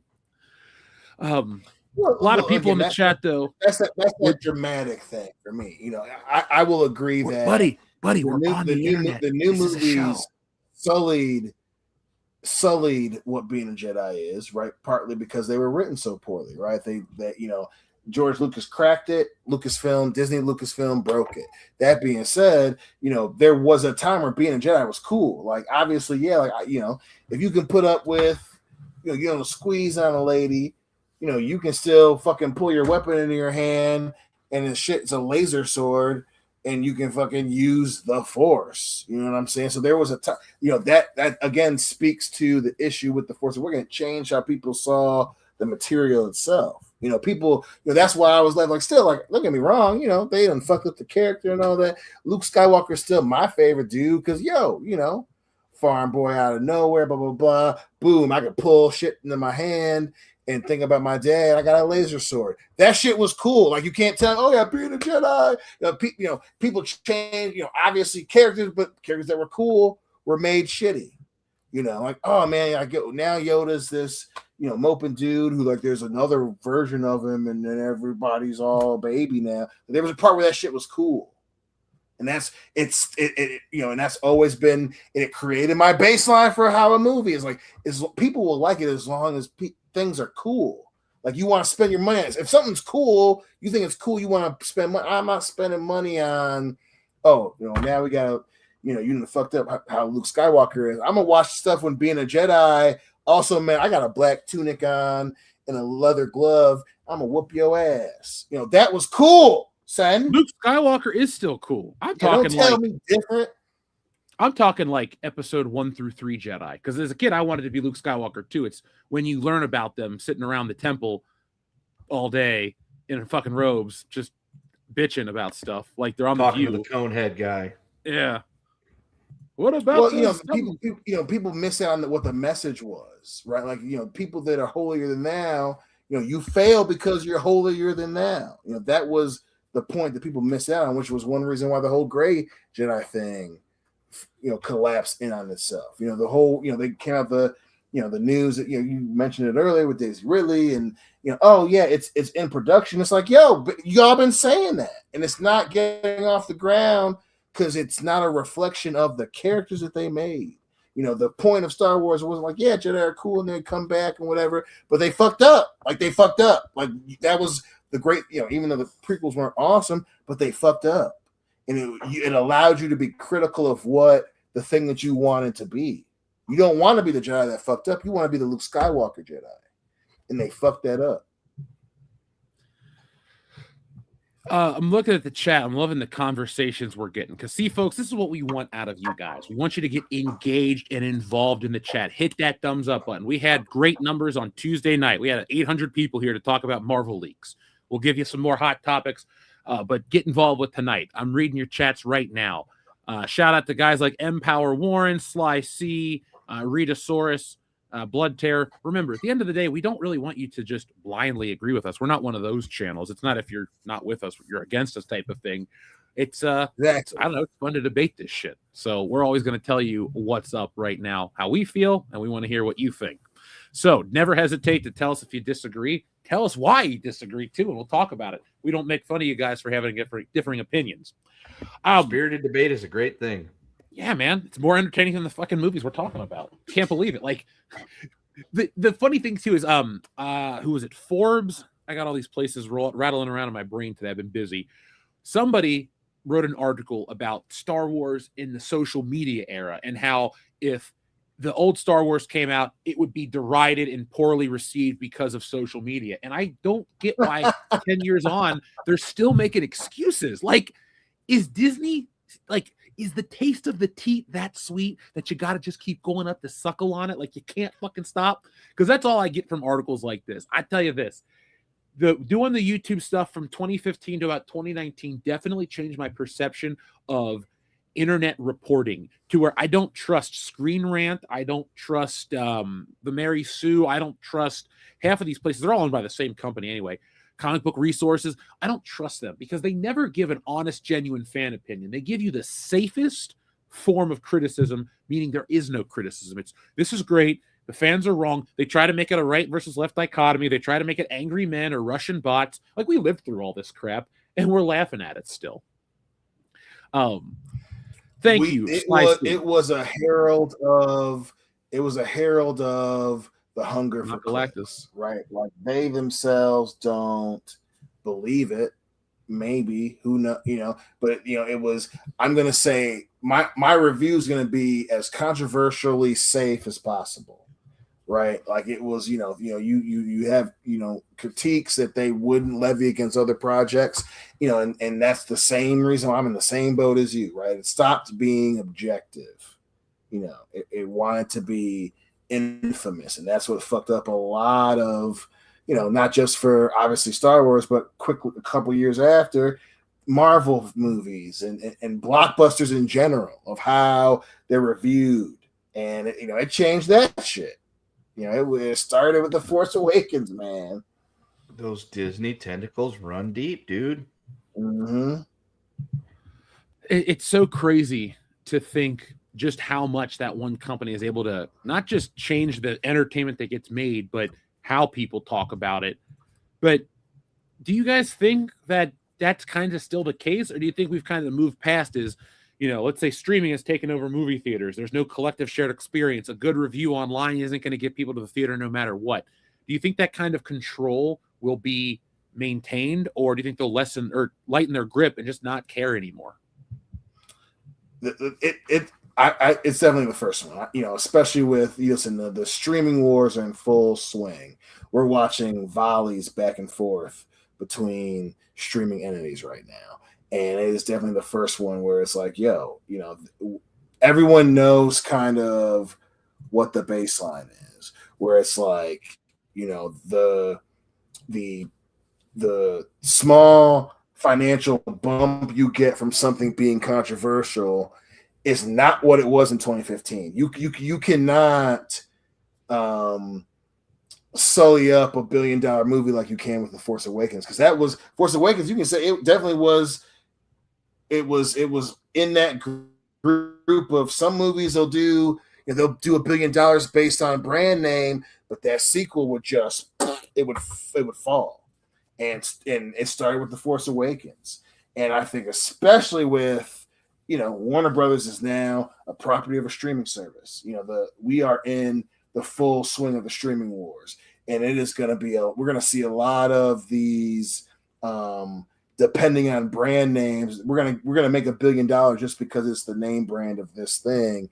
That age is coming to an end, and it's going to be because people won't watch. It's not like you can justify it with movie tickets. If people don't subscribe to your thing, you just wasted a significant amount of money, Sen. I think there's a third option there. What's that? It's this thing right here. So say it all goes to streaming, we lose the shared experience, all that stuff. Disney doesn't care because they have a market corner of the streaming. They're in bed with themselves and Zulu and ESPN. They're in bed also kind of with HBO Max because they have that duality where you can sign up for both for a discount, all that stuff. The people that are writing all these articles that are boosting them for whatever reason, they are essentially just useful idiots. And when they don't need them to come to to try to talk people into essentially be the carnival barker to get them into the theater anymore to prop up their shit, they're just going to cast them aside because they don't give a fuck whether they sink or swim, because they're just some clown writing an opinion piece or an op-ed for whatever editorial board or newspaper they're working for. If Disney doesn't own it, they don't give a shit. They don't need the propaganda wing anymore from all these outside places that need to have that press credential. They will have their own. They have, because they already have ESPN, which essentially be able to do that there. And then whatever else they conglomerate up into them. So I think that's where it's at. When you say, why do they still try to prop up this company? It's because they want the in. And then once that in isn't there anymore, they are just cast aside because the mouse doesn't give a shit. It's true. They do have they're everywhere, and they're going to be everywhere. Now with them owning Fox outright since 2019, that's part of the reason we're getting what I think is the next step for them to try to actually win back fans. Because, a lot of us are done with Star Wars, and that's fine. You don't have to, come back. But they are trying to win back and secure the next generation, because the last decade has shown us that Rey, Finn, Poe, Kylo Ren, and all this garbage didn't work. I always tell you guys, and we have visible proof, that the merchandise reflects what people want. If people wanted Rey Skywalker, they'd make new Rey Skywalker figures. If people wanted more Kylo Ren, they'd make Kylo Ren. They don't. They stopped making that shit. Do you guys realize, and if you've been listening for a long time, you've heard me say this, the last film in this trilogy, The Rise of Skywalker, is literally the only Star Wars movie to not have a toy line. The only one ever. They put a couple figures from this movie, or that movie, in the Black Series. But every other movie, including The Last Jedi, especially The Force Awakens, had huge toy lines, and they lost. They bet everything on it, and they did not make money. That's where I started doing the research back in the day at Ollie's. I would go to Toys R Us, touch a figure, there's dust on it. Oh, this one's missing a piece. Let's put it here and see if it moves. Literal nothing. Nothing had moved.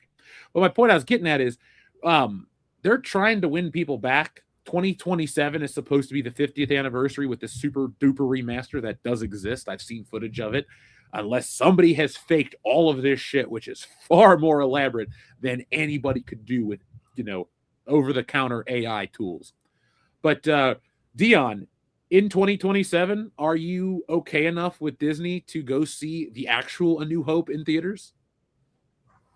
Oh yeah, I mean, listen, that's the benefit of having a brand name, especially with the target audience that has kids. Obviously, it's a big part of my entertainment life. So most likely, yeah, for the 50th anniversary, especially now that again, with the world that we live in post the Force Awakens, you know local theaters are going to be investing in that. I would assume, especially based on the market that we're in, our local theater is going to invest in that. So, I may not be cool with Disney on the real, but if, we're doing the 50th anniversary and they're, popping it back out in theaters, we're that generation that missed the original theatrical one. We always had remasters or whatever, so, I'd loved going to see a lot of the remasters as I've been a part of them as I've gotten older. So yeah, I will. That don't mean I'm gonna go see a lot of other Disney shit, but I'll give that bump that Star Wars property bump when it comes out. Absolutely. Kendo, question to you. If it's the actual as it debuted, or there's footage of it. There's no special edition anything. They're going back to where they're like remastering the plates and then the footage of the spaceship, like every element's getting remastered. And by remastered, it means cleaned up. They fix the grain levels to right. They fix the color, everything. Basically, it's going to have the original content of the film, but it's going to look crystal clear like you're in the room with them. So if it's the original cut, yeah, I think I would be willing to go and watch it just so I could say I've seen the original cut. It's not the Hermes, fuckified edition or whatever it was, which I can still never fucking get on the internet. Even every time I try to find it, it's like, you need this to download it. Click on that. Okay, you need this to. I'm just like, God damn it, I'm in a fucking loop. But yeah, like I'd go see it just because I want to see what it looked like. Because even though I know what it looks like, so my introduction to Star Wars for the most part was going to see the special edition when it came out with my buddy Brandon.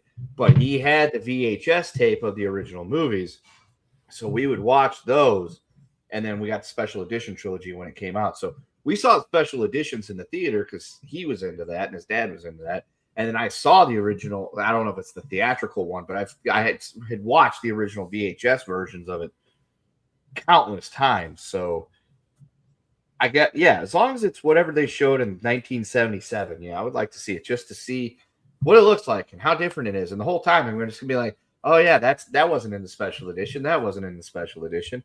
So it may ruin it for me. I don't know. Fuck you, George Lucas. I'll tell you this. That is because it's supposed to get an IMAX release too. So it's going to be like super deluxe. I'll go. Put like this. I'm going that morning when it drops because I kind of want to see it with as few people in the theater as possible to just kind of like, boom. It's like watching it at home on the biggest screen with the best sound possible. Then I do want to go back and see it with a crowd of people. But I don't even want to go see it with like the guys because they'll talk to me and they're like, "You've seen this movie 100 times." And I'm like, "Yeah, I've seen it more," and I just don't want you to talk to me through it. But I would be lying to the audience. Watch it with us though. After I watched it once by myself, absolutely. Because like, damn, Dion and I getting frozen out already. I'm the guy that does know all the differences. It's like there's a different line of dialogue. They cut this out. They altered this. I've spent way too much time on forums just reading the changes. So personally, I'm going to be very excited to see this. And if it gets the home video release it's supposed to get, I am going to buy it. I don't care. Like I bought A New Hope on 4K for $10 from a half price bookstore. So I didn't really feed the beast, but I got the disc. I wanted to see what it looked like. And it's the shit McClunky version, but it looks better than I've ever seen it. So I think what the point I'm getting at is a guy like me, they can sell you the original film and that's about it. That's all I'll go for. But there's this era of people like go to YouTube right now because you're on YouTube and you will see people that are like early 20s and they're trying to do these like pop culture retrospectives. And there's this whole movement of people discussing old film and like not doing the modern day lens of this is offensive. It's like people actually trying to discuss the film. I think what Disney's trying to do is get Star Wars back into that conversation and not be seen as the CGI laden cartoon movie that people have like disrespected for 30 years, namely George Lucas.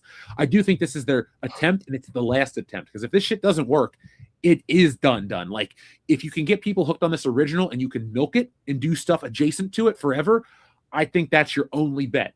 This trying to replace the original characters and say that Rey is all powerful and this and that was lame. You know, people are on social media, oh, we want the Ben Solo cut. Don't listen to those fucking people, because if you listen to those people, that's how you get this shit. And that's how you get 10 years of derision. You got to go back to formula, as they would say in some superior films. Well, Dr. Coffinails, I have good news for you. It is the original color. Like, I don't want to get a copy strike, but if you guys just Google original trilogy forums, Star Wars leaks, go to the original trilogy forum. They have all these videos and these high resolution images. They have sound bites of stuff that's been remastered. And here's the thing that you can always tell that this is real. They have plates. And I know you're thinking, oh, I have plates in my kitchen. No, a plate is a shot in a movie. So for example, if you have a plate and like they'll do special effects over the top of it. So they'll have matte painting shots. They'll have camera movements, but they don't have the models in them. Those are things you and I don't have access to, because for all the Harmy Despecialized Edition or 4K 77 cuts, it's literally somebody in a private collection took a screen-used film reel and cleaned it up the best of their ability. They sometimes used Blu-ray sources and tried to match it to that. I paid attention to the process. This leak is full of stuff that no one has access to. No Star Wars fan on the internet has shit from Lucasfilm archives. I don't care how dedicated they are, if they have 5 million subscribers or 5 subscribers. That's the ticker, and that's the stuff you look for, the things that no one could have access to. Then you follow the breadcrumbs. This isn't trying to make up a story about so-and-so being fired or other bullshit. It's literally, hey, here's a direct link to this thing we're talking about. Choose your own adventure, essentially. But I'm excited. And Dr. Coffee does one last thing. That's the one might be different for you.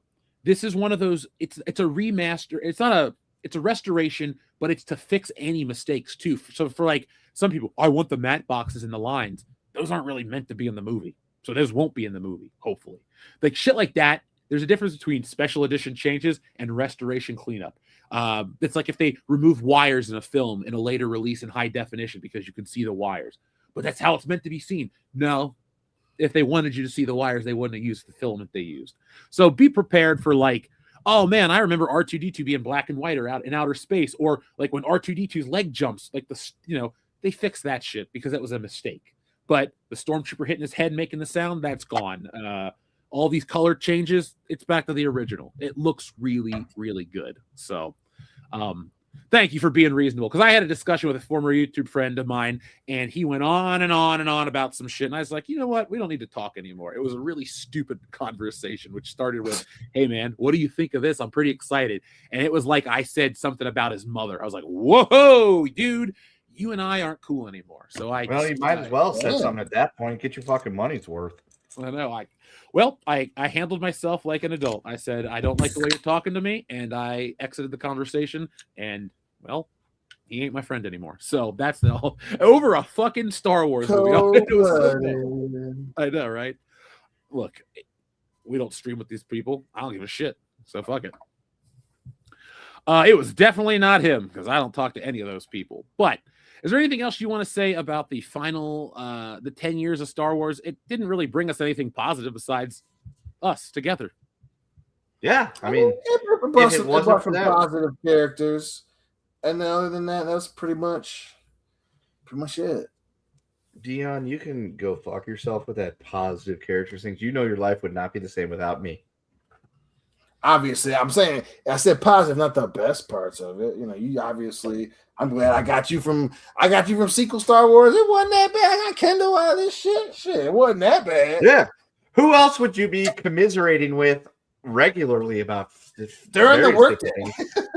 During the workday, where I'm supposed to be, we're supposed to be being responsible, and we're breaking NFL news to each other, and or talking about boxing because there's a big fight tomorrow night, or both very upsettedly playing each other in the third place match of our fantasy football league that we both should be in the championship game of, but the biracial angel tore his ACL and over the weekend, and somehow Dion got bested by somebody who had a player that just went off last week. I just don't. You know what? That's the best part about all this. I have somebody to talk to about various things throughout the day while I'm supposed to be working. Well, I got to live out my comic book dreams because of this movie. Seriously, it's cool. I get to work con, sell a book, talk about Star Wars, and people line up. So Motherfucker, I got to live out your comic book dreams. Like, you know, oh yeah, you're in it. I sent you pictures of that shit today. You know what I'm saying? Like, you know, we were in college talking about this shit. Like, that's, you know, people don't think about that in terms of, you know, like, oh man, you know, shit happens, and then like there's always the immediate covered portion of, oh, it's so and so who was in the movie, like, you know, like, fuck man, like I was in college with this dude, and this movie came out. We got this podcast and shit now. This dude's making actual art. That's just crazy. Yeah, I got to fucking witness that shit, son. That's high level shit. That's what I kind of err on the side of. Yeah, I'll never bullshit you about my opinions on stuff because I don't get paid for anything besides ad revenue from YouTube.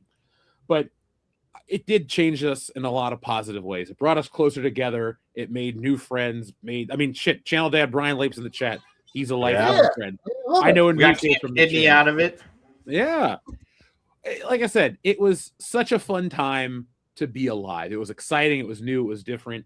And Force Awakens, I will never like you. You are that smelly kid that comes into class that just is just disruptive and ruins everything.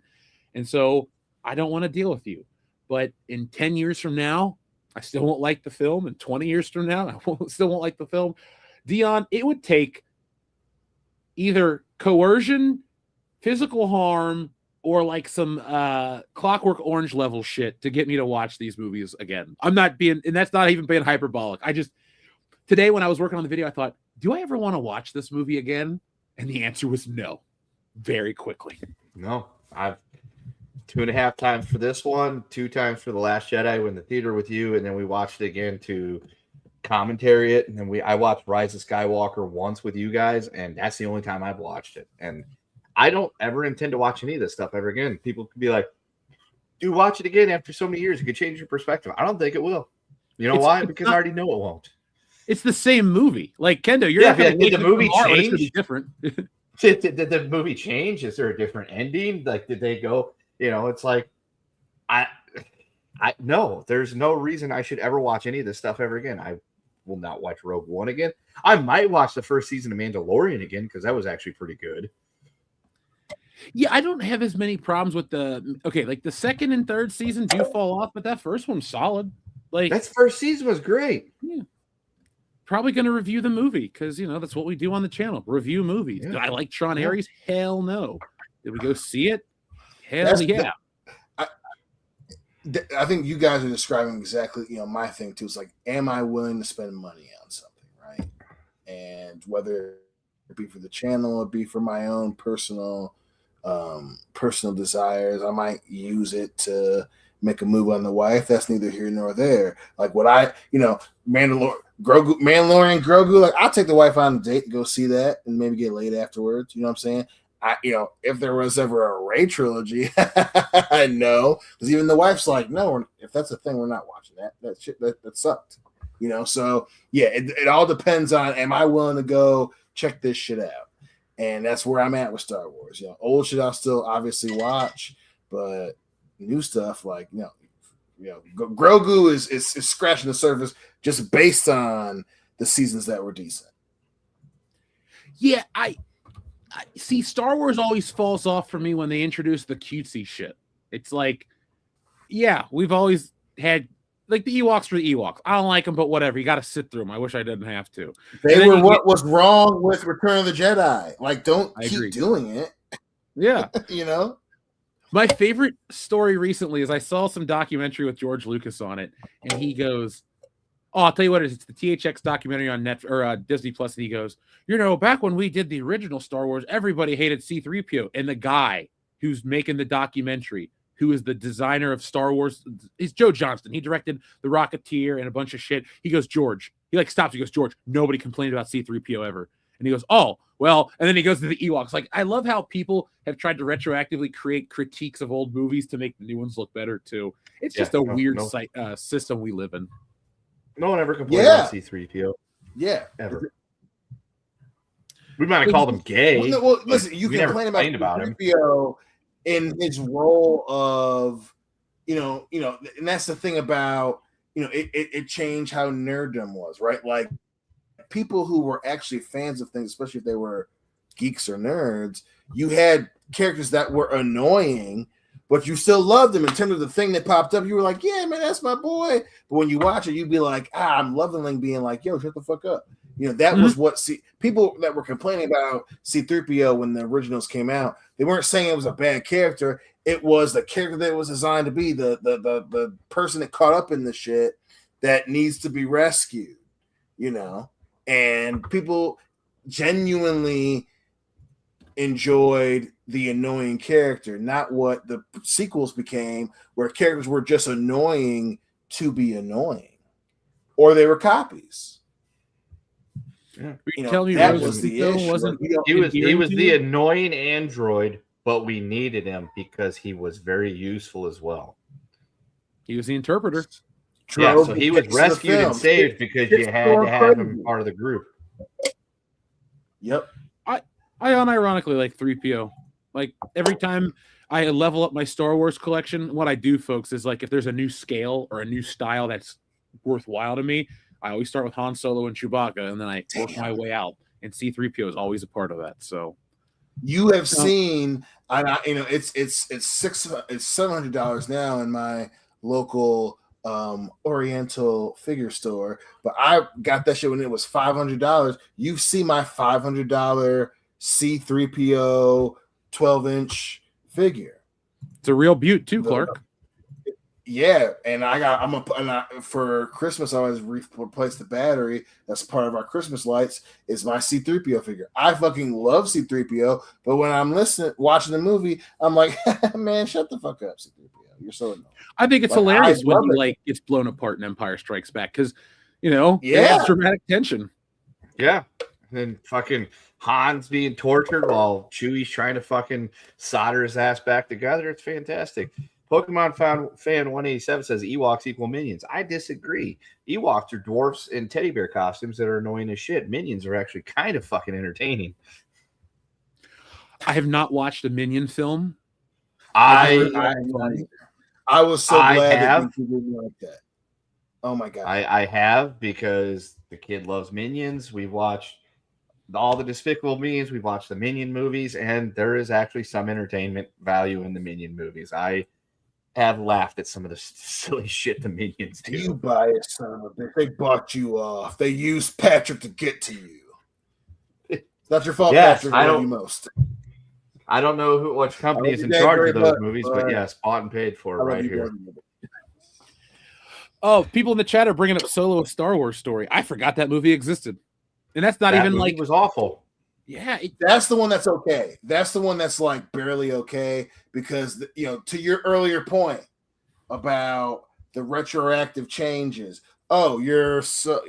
Oh, so you're just you're Han Solo. I was like, get the fuck out of here. Like that. Like you can't explain that away. That is some bullshit. Yeah. And how he learns how to speak when you have the learns how to speak where the Wookiee Solo like name was like it meant something. Oh yeah, that too. Yeah. Hold on a second. He gets caged with Wookiees. He gets caged with Chewbacca for like a week, and then him and Chewbacca can mutually fluent in each other's language. It's like that's not how that works. I guarantee you, it takes longer than that. I have been living with a woman that speaks another language for about 4 years. Can I speak most of her language? Not at all. Can I say very basic phrases? Not even. Can I say the bad words? You betcha, because I've heard them, sometimes directed at me. Hold on, I'm doing a quick bracket battle. We'll do them in order of release. We'll just do the Star Wars ones. Okay. So I tasked you guys, watch the first Minions movie because it's set in, I believe, in 1968 or 9. It's actually fairly funny. One of the Minions becomes like the King of England for like a couple of minutes in the movie. It's actually fairly funny and entertaining. The only reason I'm laughing is because have a few drinks and watch it. I can't remember Well, that's the only reason I'm laughing is because I can't remember if it was like right after we got back from Cincinnati or whatever, and DT was wanting to watch something, and I texted you about it. You were like, listen, of all your choices, the Minions are actually pretty good. And I was like, he gets it. Dad to dad, he's giving me the legitimate, like, drink and watch. You can fucking have a good time. And that's the only reason I'm laughing, because I was like, you mentioned, I was like, I did end up watching the first one. It actually wasn't that bad.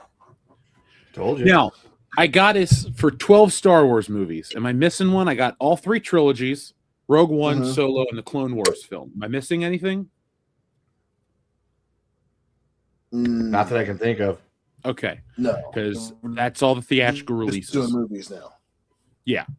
Because, like, a TV show's not fair to judge, the Christmas special would win. The holiday special would be number 1. Well, yeah, they're released with different things in mind too.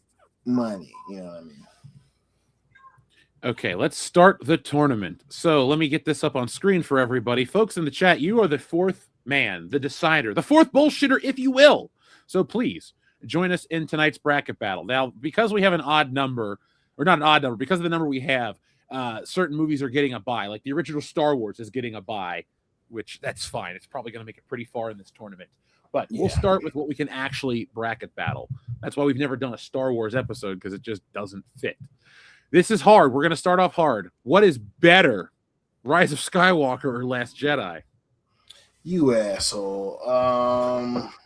Hey, world class. Leave it be. Damn. I know.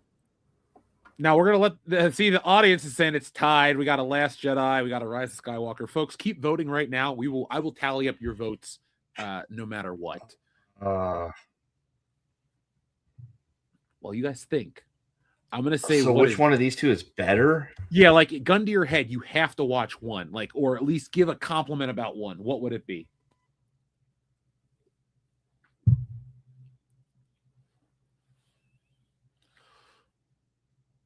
Oh, Dion muted himself because he doesn't know what to say. Oh, no. There he is. He's back. What is happening? I don't know. Did you just shit the bed on air, Dion? No, can you hear me now? Now we hear you. Yeah, there we go. There we go. Right now?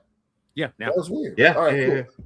Now, It's college football seed. Just pretend that it's the 8 and the 9 seed. Oh, okay.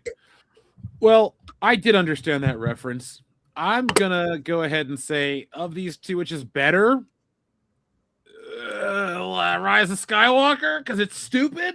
Like, The Last Jedi is just infuriating. This one's, there's no Vice Admiral Holdo or barely any Rose Tico. There we go. That's why I picked The Rise of Skywalker. Bad, dude. I picked The Rise of Skywalker because it was bad, like really bad, but Last Jedi was offensively bad. So Rise of Skywalker is better. Okay, Dion.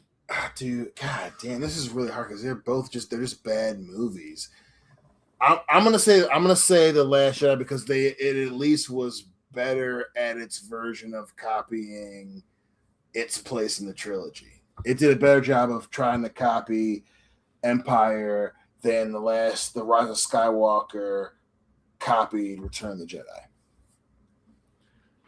Now let's check in with the audience. We got that's a tie. We got 1 for Last Jedi, 2 for Last Jedi, 3. You put me down for Rise of Skywalker or Last Jedi? Oh, I put you down for Rise of Skywalker. Did it not go through? Yeah, you're down for Rise of Skywalker. Is that what you wanted? No, Last Jedi. Oh, you want Last Jedi. Okay. Oh, shit. Okay, this could become a tie. Okay. Well, Last Jedi is okay. Last Jedi is getting the vote, so it's tied. Next person to vote. God damn it, Nick. Where are you? At home, washing his tights. Just message him. Be like, hey, which one's better? No. Here's what we do. We do like we did before. Brian Lake, you were in the chat. Brian Lake, you are the super majority tiebreaker vote. Yes. You're a super delegate. And if he doesn't respond the next 15 seconds, that goes to Dr. Coffin Nails because we know him just as well. Well, Dr. Coffin Nails already said Last Jedi. Well, hold on a second. It's Clone Geek's birthday. And we always love to shout out people's birthdays here. Oh, shit. What did you say earlier? You voted Last Jedi, it looks like. So hurry up, Clone Geek. You get to vote again. Why don't we do okay.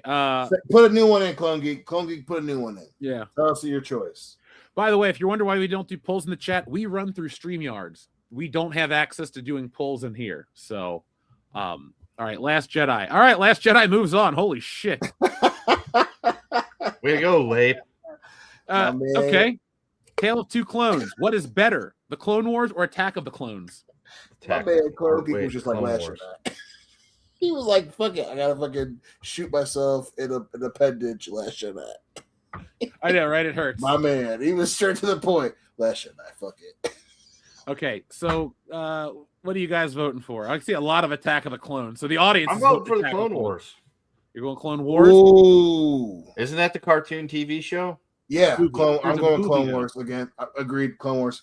I'll stick with that because I really did not like the movie Attack of the Clones. Even Chris. The ending was it was just the ending. The first 2/3 is so bad. Yeah, it's just boring as shit until we get to the very end. Django's cool, but like it was because he was shooting. He was shooting at them. Even the fight in the Coliseum shit. It's just like I like that part. It was okay, but like you got terrible Hayden Christensen acting. You got equally bad Natalie Portman acting. Ewan McGregor is again still the fucking MVP of the prequel trilogy because he's still putting in a good shift. Their chemistry is real, though. Their chemistry is real. That's yeah, the I'm sure it fucking was. That's what saves Hayden is that his chemistry with Ewan McGregor is just that's just okay. legit. Yes, I thought you were talking about his chemistry with Natalie Portman. I'm like, yeah, sure, we can call it that. That was pretty cold. I don't blame her. You know, he's a very good immature Jedi. I'll say that.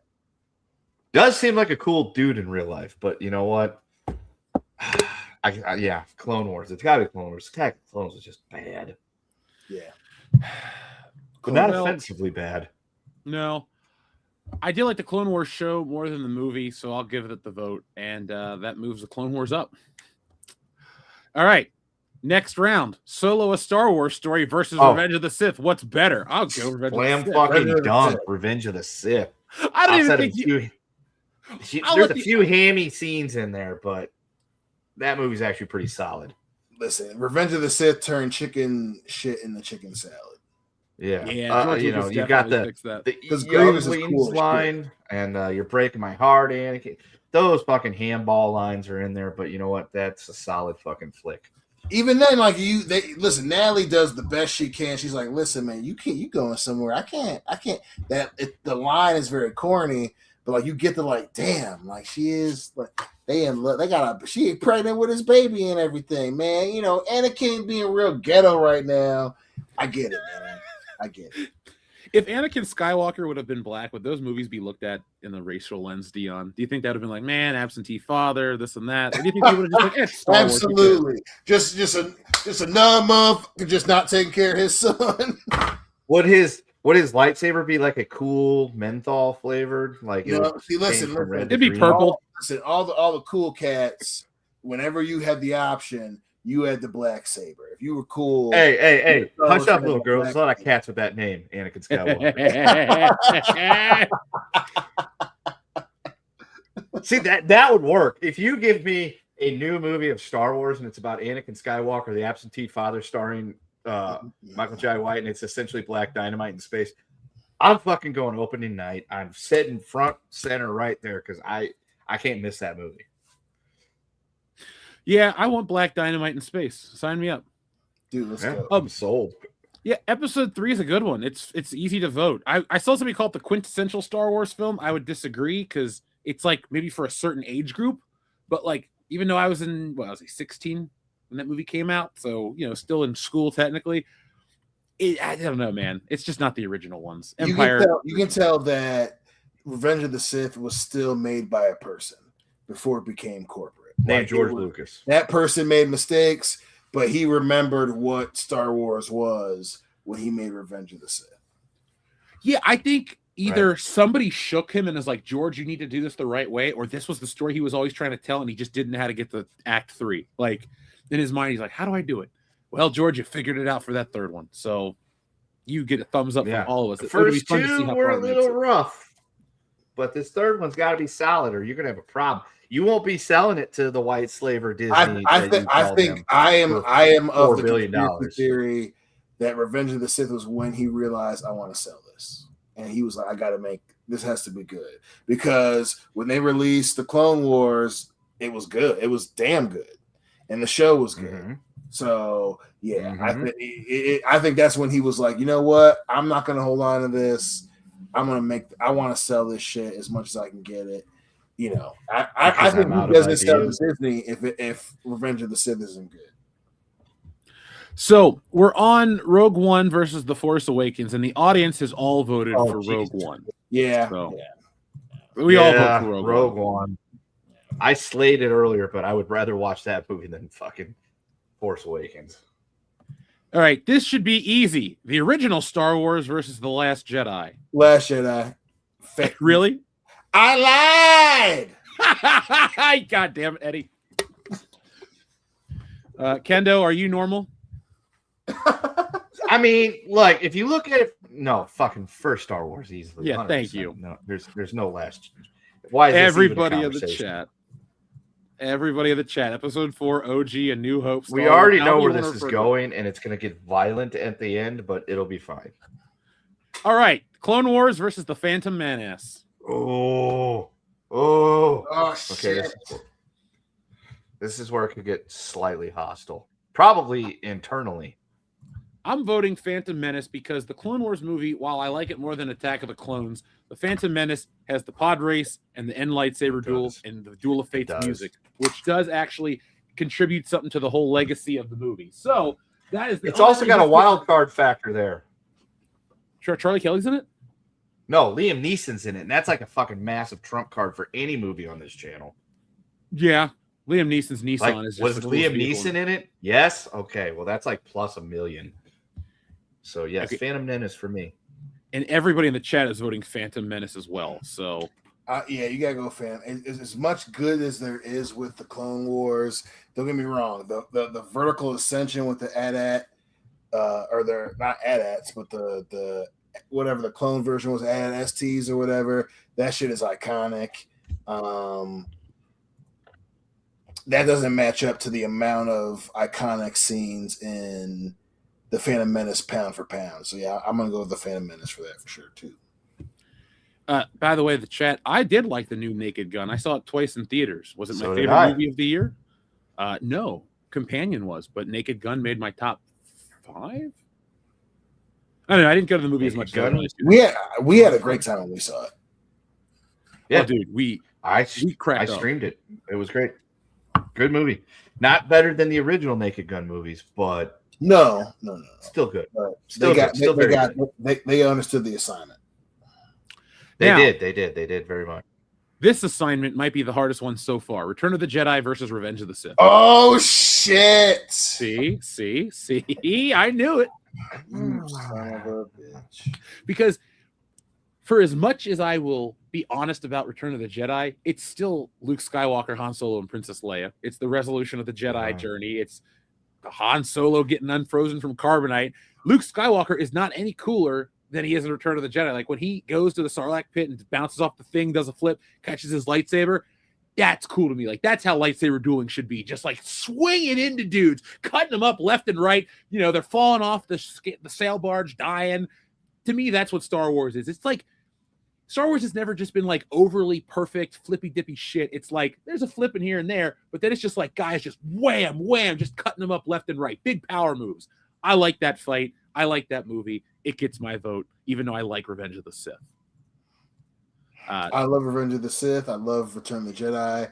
You know, you and I have gone to bat in terms of the level of our entertainment depravity. In terms of you and I have had the conversation about our sequels better than threequels, and this was always a part of our conversation when it came to that. And to your very point, right? It is. Luke Skywalker's not cooler, but at the same time, you can make the argument about Anakin Skywalker. He is not cooler than he is in Revenge of the Sith. He is a knight.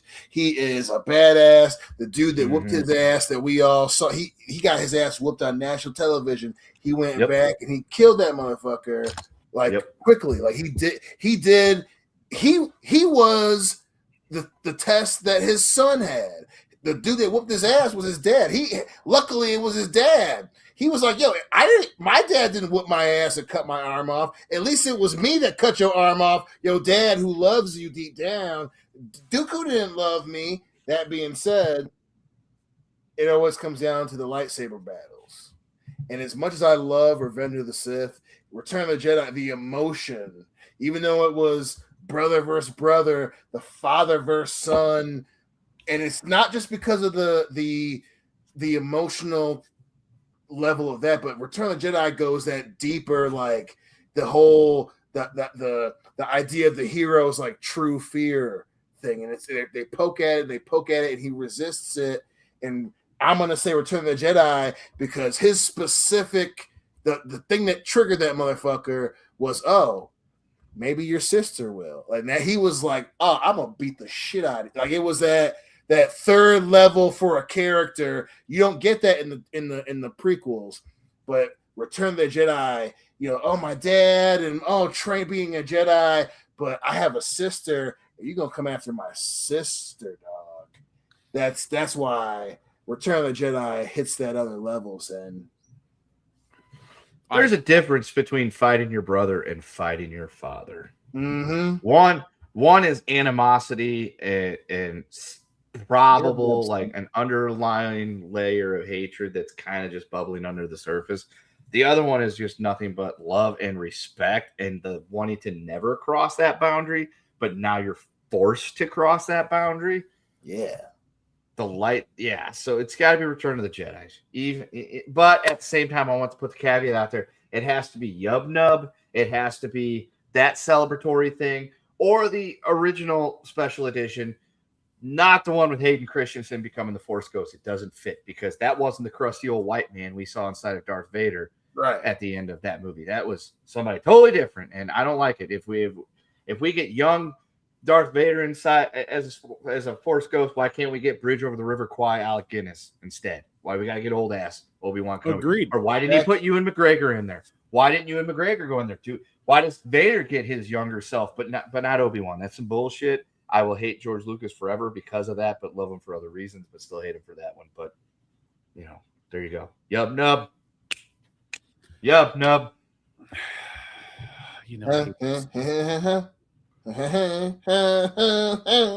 So let's see. We got to read the chat. That's 1 for Revenge of the Sith, 2 for Revenge of the Sith. Return of the Jedi, Return of the Jedi, Return of the Jedi. Okay, Return of the Jedi actually beat Revenge of the Sith by a lot. Wow. I'm paying attention to the chat and just seeing. All right, folks. Well, Return of the Jedi clean sweep over Revenge of the Sith. Now, this is going to be easy. I'm not even going to talk about it. Empire versus Rogue One had no. Empire Strikes Back 100% of the time, every time. We'll give the chat a second to vote on this one. I think it's obvious that it's going Empire Strikes Back. I mean, there we go. They're already coming in right now. Empire. 800-588-2300 Empire today. All right. So all Empire Strikes Back. We're good to go. Let's move on to the next round. Star Wars versus the Phantom Menace. I'm going serious question. I'm giving you Star Wars too, Dion. Yeah. Dion is muted. Original Star Wars. Whenever the power goes down, it mutes it automatically. I was gonna say, is your thing doing the thing where it keeps telling your mic is muted and it's got the little thing on the screen? Because mine was doing that. I just unplugged my mic, plugged it back in, and everything was fine after that. Yeah. This my blue is getting a little my snowball is getting a little old. Well, we'll get you a new one next tax year. There's no budget this year. No, well, I mean, it's been a rough year for everybody. Yeah, I was just saying, like, I already got my expenses mapped out and exactly what I did. So anyway, I'll get you a new one next year, my man. I'm fixing that tax paper. Nah, I'm sure shit's done. Okay, I'm prepared. I do that shit first week of December. Okay, so we all agree Star Wars. Yeah. All right, everybody in the chat voted Star Wars 2. Just want to get clarification. Okay. Now we're down to Return of the Jedi versus The Empire Strikes Back. Damn. Return of the Jedi for me. Woo! What? Oh, ow. That's a cramp. Okay, I'm not gonna make fun of you because Return of the Jedi is solid, but I'll go Empire, even though it's not my favorite. Holy shit, the chat is so far voting Return of the Jedi over Empire.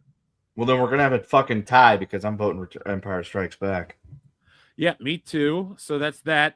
And now, okay, Empire, Jedi, Empire. Okay. So it looks like, oh, God, crap. Okay, Empire. Okay, Empire wins. It looks like The Empire Strikes Back actually took it at the end. All right, so we're going to be down to the final one in just a second. Hold on.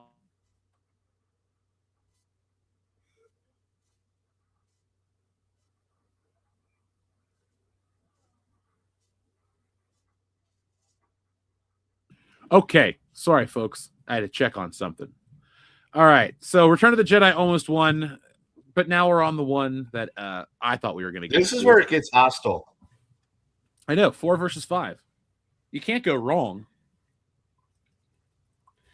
Yeah, I mean, I have gone back and forth in my personal life, which one is the better movie and which one I like it better. I would say the better overall movie is Empire Strikes Back because George knew what he was doing by that point, and it's put together better than the original. But at the same time, the original was supposed to be just that, and it was supposed to be a standalone film. Ah, shit. Which one do I kind of like Empire better. And if we're going on just the whole which one is the better movie, I still have to vote Empire Strikes Back. Now, if I go just what's the better movie, I have to go Star Wars because it's a complete story. The Empire Strikes Back doesn't function. It's a middle chapter between a beginning and an end. And while it's a great movie and very well acted and the special effects are better, I would say that the first one just is just structurally a better made movie.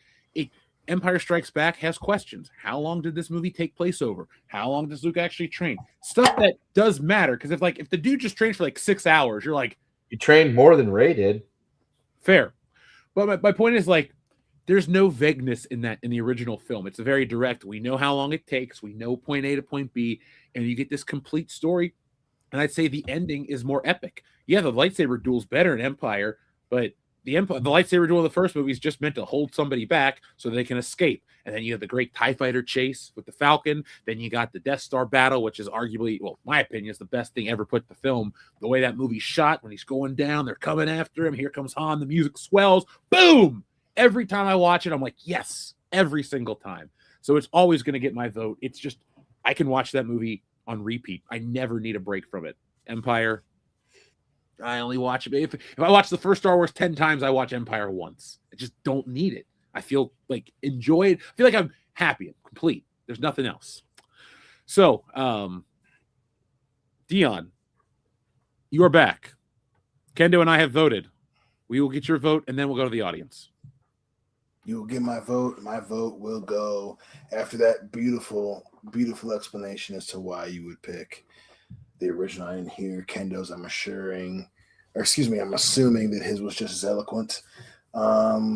Everything you said is absolutely correct, 100% correct. But that ending, in terms of, it's not just a movie you can watch in of itself, but it also might be the greatest sequel ever. It's while the ending is so cheerful, there's that little bit of extra salt and pepper with Empire, where it's like, fuck, the dude that we love and the other dude that we love and this fine piece of cake right here, they gotta go get the other dude. We got it's a sequel that needed to happen. It was the greatest cliffhanger. It was the greatest desire for a sequel ever, and that is the sole reason why my vote's going to the Empire, baby. Fair enough. Now I actually have to count because it's Dion pick already. Okay, so when did this one start? This is my show, not yours. Okay, so Dion understands the power of the dark side. Okay, so we got 1 for Star Wars, 2 for Star Wars, 3 for Star Wars, 4 for Star Wars. Movie ending with the bad guys in charge and holding the field is sometimes the better movie. Sometimes you need the ending where the bad guys hold the field. Sometimes knowing the bad guy, he's not really the bad guy, and the good guy cracked his armor a little bit, and he's just like, son, like you're like, oh, but at the same time, he was just like, yo, you ain't ready yet, motherfucker. Dude, that lightsaber battle is better than the other one because Return of the Jedi's lightsaber battle is all about I gotta take you down, I gotta stop all this shit. That one in Empire, Vader is just like, you think you're tough? Okay, I'm not even gonna fucking try, and I'm gonna beat your ass. That's like 5-year-old kid versus dad versus like 25-year-old kid versus dad. It's like when you're that little, dad ain't even gonna try. He could beat your ass up and down the street before you even know what hit you. And that's what that battle is. It's just like, you think you could stop me? Nah, I'm not even gonna try, and I'm then I'm gonna cut your hand off for good effect. And then he tries to turn him, and then like you see, like that's people talk about the idea of the Sith came from, hey, you can get stronger and we'll turn against the Emperor together. And then we can rule the galaxy as father and son. And it's like, God damn. That is a hell of an offer. Who says no to that? Like, I'd be like, fuck yeah, dude. Like, let's fucking go. What do we have to do? Uppity, self-righteous farm boy. That's who says no to that. That's right. Because that was booty, son. So the audience voted for the original, which makes us have a tie. So what we're going to do, should we just end it and not give a definitive answer? Should we be those guys? Should we leave them on a cliffhanger? Cliffhanger. We got to do it again eventually. We'll do it again when Nick's here. We'll do it again with Nick. No. We will only do this when there's another film added. So when The Mandalorian and Grogu hits theaters, we'll do this. We'll actually go back. How's that? We got to wait till I perceive though a little bit though. Fine. We'll do it for the 50th anniversary. We'll come back. We won't touch Star Wars again probably until The Mandalorian comes out. I got my video, but that's about it. Okay, so guys, first off, yes, Frozen McNuggets. I've watched Poltergeist maybe a dozen times, and I always notice the Star Wars toys and the Mego Hulk, all that stuff. I'm a toy collector. So I was watching Silent Night, Deadly Night 2 and noticed all the vintage stuff. Masters of the Universe, Return of the Jedi. It was all in there. It was cool. But guys, we got to get to talk about something a little different. It's adjacent. We're talking about endings. What is the greatest ending? Let's talk about an ending. One. Yeah, well, that's always my preferred. He looks quite happy in this photo. But let's talk about an ending that didn't send anyone home happy. Now, if you're going to click away, like, I don't like John Cena, you actually might want to hear this because it falls into a company just not giving you what you want and millions of people being upset. So, in 2002, John Cena made his WWE debut. He wrestled Kurt Angle and brought in the phrase ruthless aggression. And for 23 years, John Cena has rocketed up the charts and really never stopped. For some, he's an icon, a hero even, somebody to look up to, somebody that represents wrestling. To others, he represents the downfall of wrestling, a technical style, competent promos, realistic elements brought to a fake sport to prop it up. But no matter how you feel about Cena, it's over. This past Saturday night, during a blizzard here in Cincinnati, that John Cena retired, not because of the weather, but because the time was now. We had the retirement tour, we had the final match, and now we've had almost a week of clarity. And well, John Cena's gone. So let's talk about what'd you think of the retirement match, Dion? Was it good? I mean, listen, it was, the match itself was fine. It was, Cena's never gonna go through take everything of everybody's shit. They did a good enough job. It wasn't, this match definitely isn't the best of Gunther's, because that's really what these types of matches come down to. It's like, obviously, if people have him as the GOAT, we're not going to judge it on him. We're going to judge it on the other guy, right? And, there are, he's had a number of matches better than he's had with John Cena. That being said, it was a good enough match. I'd say it was on par with his match with AJ.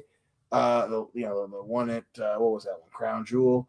It was good enough. It wasn't a bad. It was not the worst Cena match. That's for damn sure, because there have been some stinkers. But yeah, it was all right. Yeah, Kendo, you didn't watch it, did you? Actually, Jeff, I did, because okay. my work Christmas party was on Saturday night, and we had it at a nice, wonderful little bar here in Sin City, and they had a lot of TVs out on the pavilion area where we were at.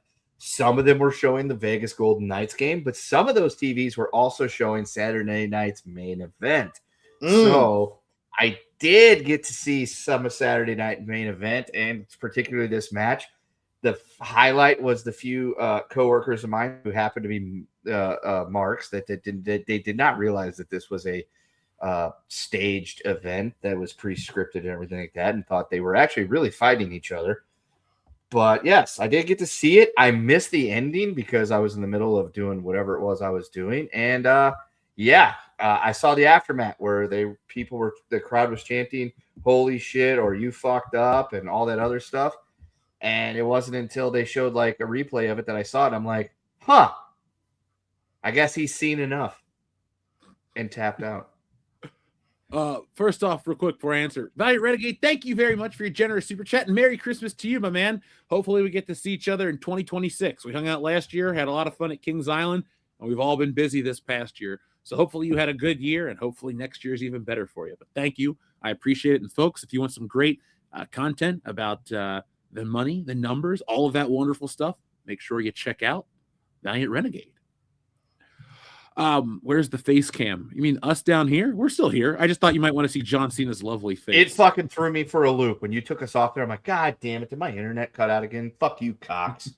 Because for some reason, every night between like 5 and 8 o'clock, my internet suddenly just slows down, and I don't understand why. But after like 9 o'clock, everything's fast again.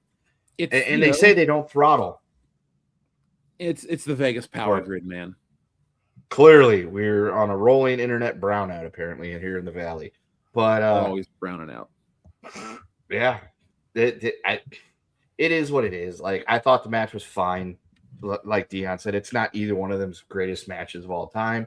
It wasn't supposed to be. The whole build up to Cena's final match in the tournament, you kind of had an idea where they were going anyway.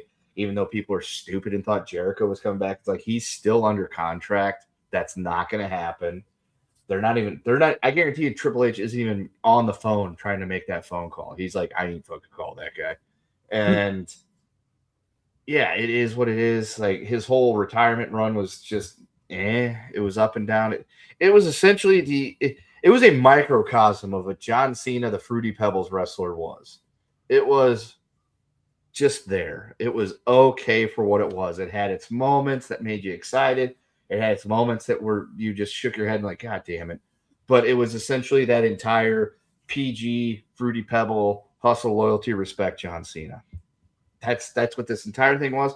And I don't think he's fully retired, because apparently no one in wrestling is ever fully retired. Thank you. This is a Shawn Michaels. Shawn Michaels was the Triple H is because of health reasons. He could literally die if he wrestles again. Maybe Triple H should wrestle in Saudi Arabia. That'd be a good match, right? Just fucking mean. Shawn Michaels for business. Shawn Michaels did the best at retirement until he did come out of retirement for that match in Saudi Arabia. Everyone realized that was a complete piss stain, and he's never bothered to get back in the match again. Something about a bunch of 50-year-old dudes that are out of ring shape getting back into the ring just didn't work out. Stone Cold came back, even though his match was not exactly a real match, but it was still entertaining. Ric Flair's retired about 86 times at this point. Taker has retired and stayed retired. He did come out of retirement, technically, if you want to call it that, for what happened at WrestleMania last year, but he hasn't wrestled a match. Kane is retired, but way too busy running part of Tennessee. So I don't know if we're going to see him back. But I honestly, I say give this a couple of years and something's going to happen. And all of a sudden you're going to hear, wah-ba-ba-doo! And, Cena's going to come out there wearing his fucking jorts and hustle, loyal, respectfulness and all that stuff. And he's going to fight some, dickhead bad guy at WrestleMania. And it's going to be like, I walked away, but I'm back and blah, blah, blah. And that's where we're going. We know this is where we're going. See, I hope we don't get that, because I was not a John Cena fan for most of his career. Then you better hope that John Cena managed his money correctly. I think he did. Yeah, he ain't got nothing to worry about either. Yeah, I think he's set for like 20 lifetimes. I think John Cena could let me off with a cool mill and just not even realize he lost $1 million. Like, he's there. That Fruity Pebbles deal alone netted him a house. But I watched the match. It wasn't great. It wasn't either. Like, I'm just going to echo your sentiments. It was just completely fine. I did expect Cena to lose. There was a part where I was like, come on, man, F you through this table and pin his ass. Like, let's just go and get this over with. This was already a long night. So I wasn't, in love with it. But I do think that the whole retirement angle was booked poorly. And I've loved the conversation online because you have people like, I watched the video. I turned it off because the guy was screaming into a mic. This black dude, he was chilling in the back of his car. He's like, I was just in here. Hold on. He had a little microphone. He's like, I was just in the match and they're ruining everything. And he starts screaming and crying. And I'm like, you made me realize something, dude. There is a John Cena fan and then there are wrestling fans. And the point I want to make is you can be both. But the majority is not, because John Cena fans are fans who know and think John Cena is the best. And really, John Cena has lowered the bar in wrestling. He lowered the bar for promos. He lowered the bar for ring skill. The only thing he elevated was promotion of merchandise. John Cena was a merchandise juggernaut. He was like Hulk Hogan, but even more kid-friendly somehow. Less roids. That's roids. And look at the actor and the man John Cena. I like and respect. He's done good shit. That's above criticism. Except Amy Schumer. Everybody gets one, Peter. But overall, Cena fans, I don't consider them like real wrestling fans because like those kids we met at that tailgate, Dion, they knew everything about John Cena. They didn't know who Ric Flair was. And now Ric Flair did most of his career like before I was born, and definitely before I was a fan, because I didn't start watching wrestling until '99. Ric Flair was in the WCW. I didn't really think about Ric Flair until he popped up as the owner of Raw. So see, even my perception of Ric Flair doesn't change my recognition of his greatness, because I went back and I've watched every WrestleMania a couple times. I've watched classic Starcades. I've watched what's considered every great match. Like, I'm trying to go through these lists and always make myself a little more well-versed in pro wrestling, much like with comics or movies or any of this stuff. I'm always on the quest for what the best is. But I think John Cena fans have the curse of the recency bias, where they only know the sugar-coated Fruity Pebble bullshit. They think that's what wrestling has always been, and they don't even understand time-honored traditions. You always go out on your back. That's just how it goes. Unless you're The Rock, who just kind of quietly retired after winning a match, everybody goes down like that. And that's just how it goes. And Cena respects wrestling and went out like a champ. So my only real complaint about how he went out was the fact that I had to look at Triple H come out on TV and go, we got him and all this crap. Like, Triple H has overstayed his welcome for me. And it's nothing to do with bad booking. Like, I just don't want to see him, because he has always put himself as the face of wrestling these days. And so if you have a critique or a complaint, you direct it towards that face. And also, too, I think it's in such bad taste that he puts himself in WrestleMania promos, that he puts himself on press scrums. Like, Triple H, shut the fuck up. We had to sit through 20 years of, tonight, I'm going to go back and do this every week, dude. Like, everybody makes fun of the way Triple H talks. And so, if anything positive comes out of the John Cena retirement, it's that I like that people are kind of dumping on Triple H, because he kind of deserves it. He put himself in the Hall of Fame. Like, that's lame. Stephanie put herself in the Hall of Fame.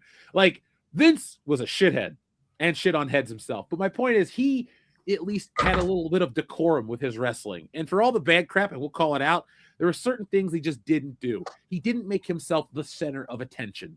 He made himself the foil for Stone Cold, but he always got his comeuppance. When he put himself on a WrestleMania match, he got kicked in the balls by Linda. He got beat up by Shane. He got slapped by Trish. The whole, he made a woman bark like a dog. She whooped his ass in the end. It was all the storyline. Triple H doesn't do that stuff. He pats himself on the back. He walks around like he's God. And he really has shown that post-WrestleMania 40, homeboy can't do it. And this new era that he keeps talking about every week on Monday Night Raw, Dion, we text each other during Raw. How often is Raw like, this ain't that great? Not bad. Not like, man, this is the worst I've ever seen. But I'm like, here's the thing, too.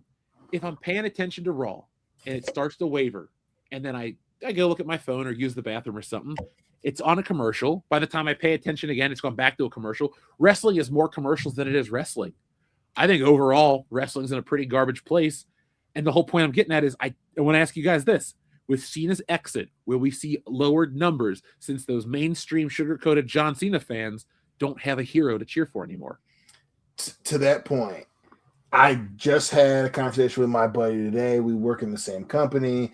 Part of the reason why we became friends is because I realized that he was a wrestling fan. He is a John Cena fan. And I told him this, when we were talking about the whole retirement thing. I was like, you are a John Cena fan. Like, you can tell the difference between someone who likes wrestling. Damn, the Seahawks fucked up. Or you like John Cena. And, the whole thing about, even though he had lost before now, the point that I made to him, especially when he decided that, a lot of John Cena fans hate Roman Reigns, not because of a wrestling thing, because this is the first other John Cena that I've seen. And because they're not a wrestling fan, you and I, people who have been pro wrestling fans have seen it happen over and over and over again. The guy that gets chosen by those above and becomes the guy. And, while I understand the significance of his retirement, that is a truth. There are people who, they are not wrestling fans. They're John Cena fans because they were supposed to be. They were the target audience, the algorithm, the system, the formula, whatever the fuck it was to keep your little kid ass somewhat adjacent to wrestling till now, and that's fine. There's nothing wrong with that. But I think you're 100% right. Those people are going to leave, because they were never bred to do anything else besides love John Cena, because Vince sacrificed a lot to push John Cena to that level. He sacrificed a lot of stars. Even the guys that John Cena fans are aware of, they're not going to stick around to watch Randy Orton because John Cena always won. LOL, Cena wins. That was a real thing that happened. I will always scream John Cena sucks because that was a real way that wrestling ended. LOL, whatever happened. Okay, Cena wins because this is it. This is SummerSlam and Cena wins. Like, that was a real thing. So yeah, a lot of people are going to be gone. Can you keep them interested?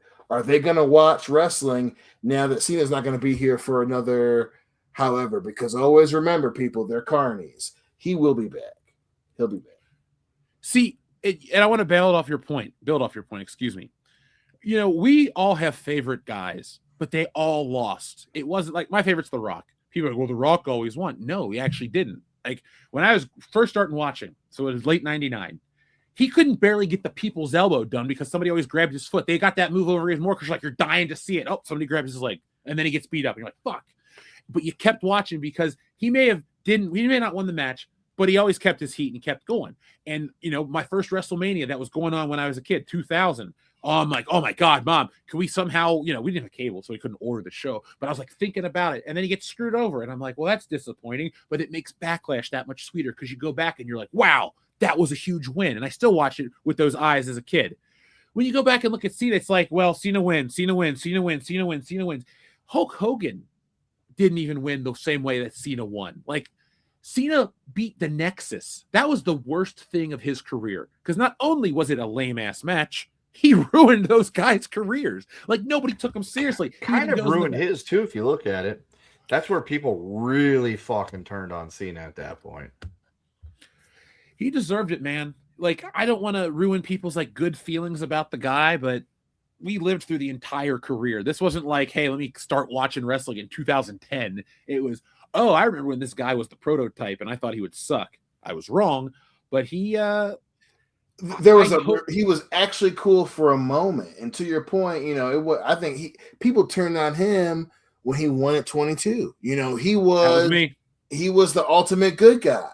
And people were cheering Triple H. And that's another reason why if you want to get into the butterfly effect of how the WWE's fucked up now, that emboldened Triple H now because he was like, oh, well, maybe people like the bat, but it was extra. He didn't learn from 19 because Cena was so pushed so hard after he won at 21 that it fucked up how Triple H saw pro wrestling.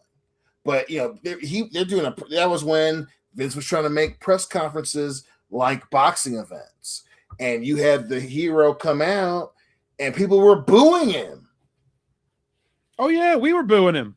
Yeah, man. Like that was at 22, and it just continued. And he just, he should have lost to Bobby. You know, if you were gonna have him do that, he should have lost to Bobby Lashley. People forget Bobby Lashley. That shit was recent. He faced Cena as far back as 2007 at the Great American Bash, where everyone was like he should have won, and Cena, LOL, Cena wins.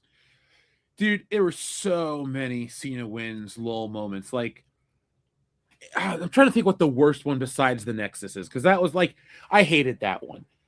It was like, I don't know how Cena the Man was, so I can't speak on that. But it was like the way he was booked. It's like, oh, he lost to The Rock. Well, he's got to beat him the next year, and then they got to raise his arm and they got to do everything to make him seem like he's better than he was. Because remember when they started booing him, they couldn't deny it on TV. So what they would do is they say, listen to all this emotion. Like Vince found ways to just sidestep criticism. Well, they're reacting, and their reaction is good reacting. It's propaganda. Like, it was propaganda. And that's really what John Cena's career is for people who lived through it. Not this, man, he was the GOAT. It's like, no, he wasn't. He was never like, Randy Orton was better in the ring. You had other guys better on the mic. It's just because John Cena sold merchandise. And I'll tell you, I did turn on him at WrestleMania 22. But the reason I began to really hate him is when he became the chain gang soldier. It's like you're saluting, you're wearing camo, but you're like a rapper. Like, what is your character? Like, Stone Cold was the bionic redneck. Hulk Hogan was Mr. America. Literally. He was a Marine, Jeff. Liking him too. Don't get it wrong. It became he was a Marine. Thing. That's when he started doing the saluting. That's true. And I saw that movie in a strip club once. It was awful. Yeah, it was awful. Strip club was fun. A movie, not so much. Oh, dude, I hated when Cena came back at the Rumble. Okay, so we were, I don't know if you were there with me, but this is when we watched the B-Dub pay-per-views regularly. And I know Dion and I eventually went to all of them for like a year and a half, 2 years, 3 years straight. But I don't know if you were going to this one this early, buddy. But I remember being so disappointed. I'm like, oh yeah, WrestleMania is going to kick ass. No John Cena this year. And then that fucking music hits and he comes out and he wins the Royal Rumble. And I was just like, are you serious? I don't think I had been more shocked to disappointed than ever. Everyone's like, yeah, he won. I'm like, oh my God, I can't get rid of this son of a bitch. Like, I took it personally how much I hated John Cena. It was so funny. That was very early because that was our beginning of our senior year. That that next or not senior, our sophomore year. So yeah, that was right before you and I hung out. And even then, I remember being like, hold on, no, that was our freshman year of college. Because we started in the fall. Spring of 2008, right? Yeah. Yep. So that's our freshman year. So that was right before then. But same thing. I remember being like, damn, I didn't expect it, but God damn it, he's gonna win again. And then I was just like, oh my God. It was a brappadon't, my friend. It was a brappadon't. Like that dude just, no matter what, he just won. Yeah. And it stunk. And,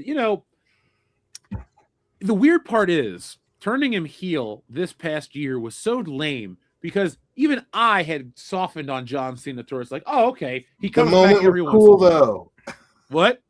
The Elimination Chamber I was like, okay, I'm going to start liking him for real now. I started listening to Basic Economics again. They just fucked it up. You know what was a better moment than Cena's heel turn from that night? And to me, what will always be remembered is when Cody Rhodes actually said, Rock, go fuck yourself. No one had ever said that ever on a mic. Like, no one had cussed. Mr. Blonde hair, blue-eyed, baby face, whatever, Cody Rhodes, he's the one that got to say it. And I was like, oh, like that was what got the reaction out of me. Not Cena kicking him in the dick and all that stuff. I was like blown away. But, time will tell, I guess. My hatred of Cena had definitely died down by 3, 4, 5 years ago, whatever. Like when he would show up, I was like, okay, whatever. He's not in the main event. He's not winning. He's not doing this. I don't need him to go away. I won't miss him at all. And I don't care if they like make 1 million pieces of merchandise or he's here or there. it was never a selling point. I was a wrestling fan that got stuck with John Cena. And sadly, wrestling is in a really bad place because ideally it's like the thing I hate is completely gone. The fandom that annoys me will be weeded out and we can get back to a more core wrestling experience, but we won't. It's worse. It's commercial. It's Gunther. I like Gunther, so I don't want to say Gunther, but it's like, it's commercial. It's the Triple H era. It's just, it's garbage, man. And I'm all about the next generation getting the push, but like, there are a couple dudes you could do stuff with right now and make it interesting. The Vision ain't it. Austin Theory ain't it. I'm only interested in LA Knight. I can sit through Rey Mysterio and a couple other dudes, but if wrestling doesn't get its shit together by 2027, I might call it a day. Unless the kids want to go to WrestleMania, then I'll go to every one of those. But like, other than that, man, I have kind of lived my full fandom.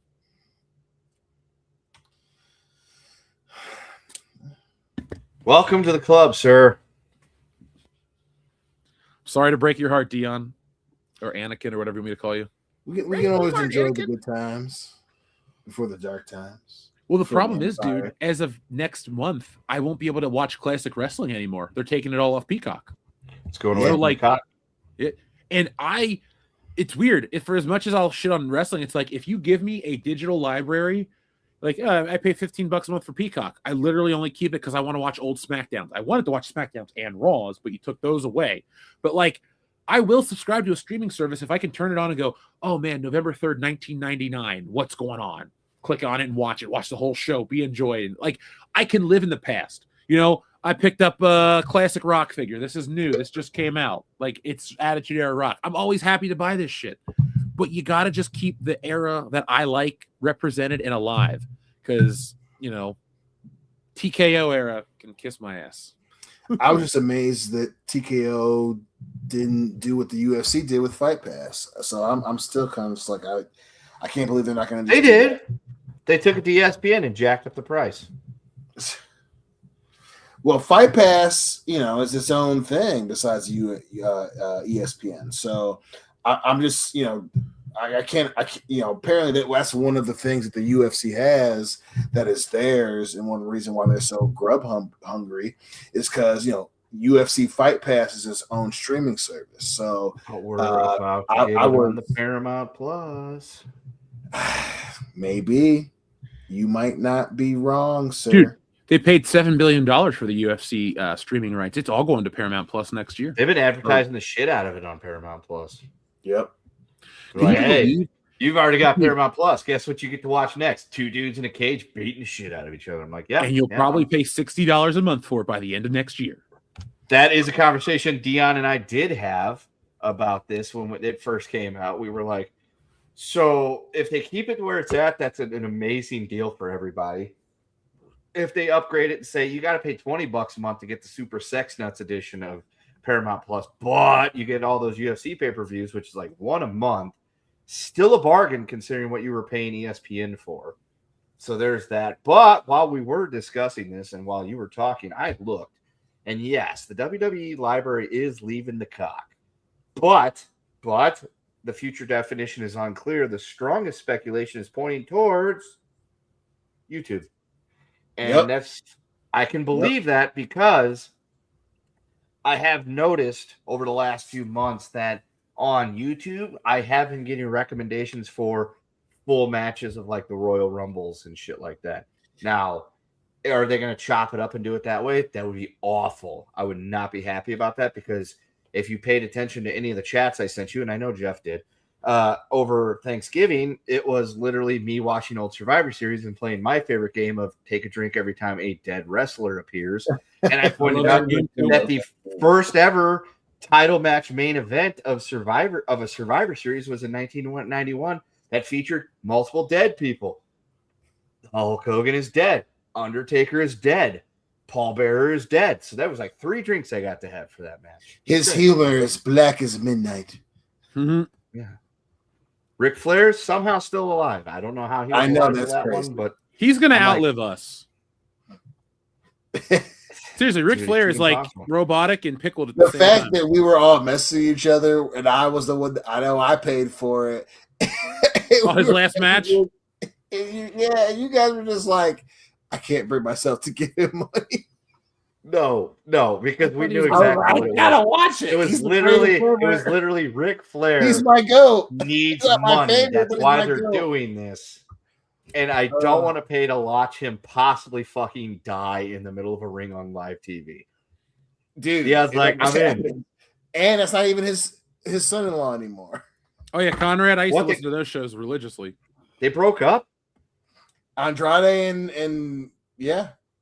No, Conrad's married to a different girl. No, I'm talking about Charlotte and Andrade. You're talking about him teaming up with Andrade. Okay, yeah, okay. I thought you were like, I was like, wait, Conrad got divorced from the daughter that's not on TV? That's sad, I think. Kind of. Dude, I tried to listen to his show with JBL, and I was like, it was the Bruce Pritchard magic. It's not great, dude.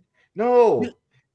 It's the Bruce Pritchard magic, and there was a lot of magic before Bruce got his fucking job back at WWE, and then it went downhill. Yeah. Bischoff stuff. I used to love the Bischoff Conrad podcast, but Bischoff has kind of gone. Okay, he has gone off the rails. He's back to con man mode. Yeah, he's back into the I'm trying to sell you something mode, and I'm like, I remember this Eric Bischoff. That was 1998. Why are we doing this? I haven't listened to 83 weeks in like a year and a half.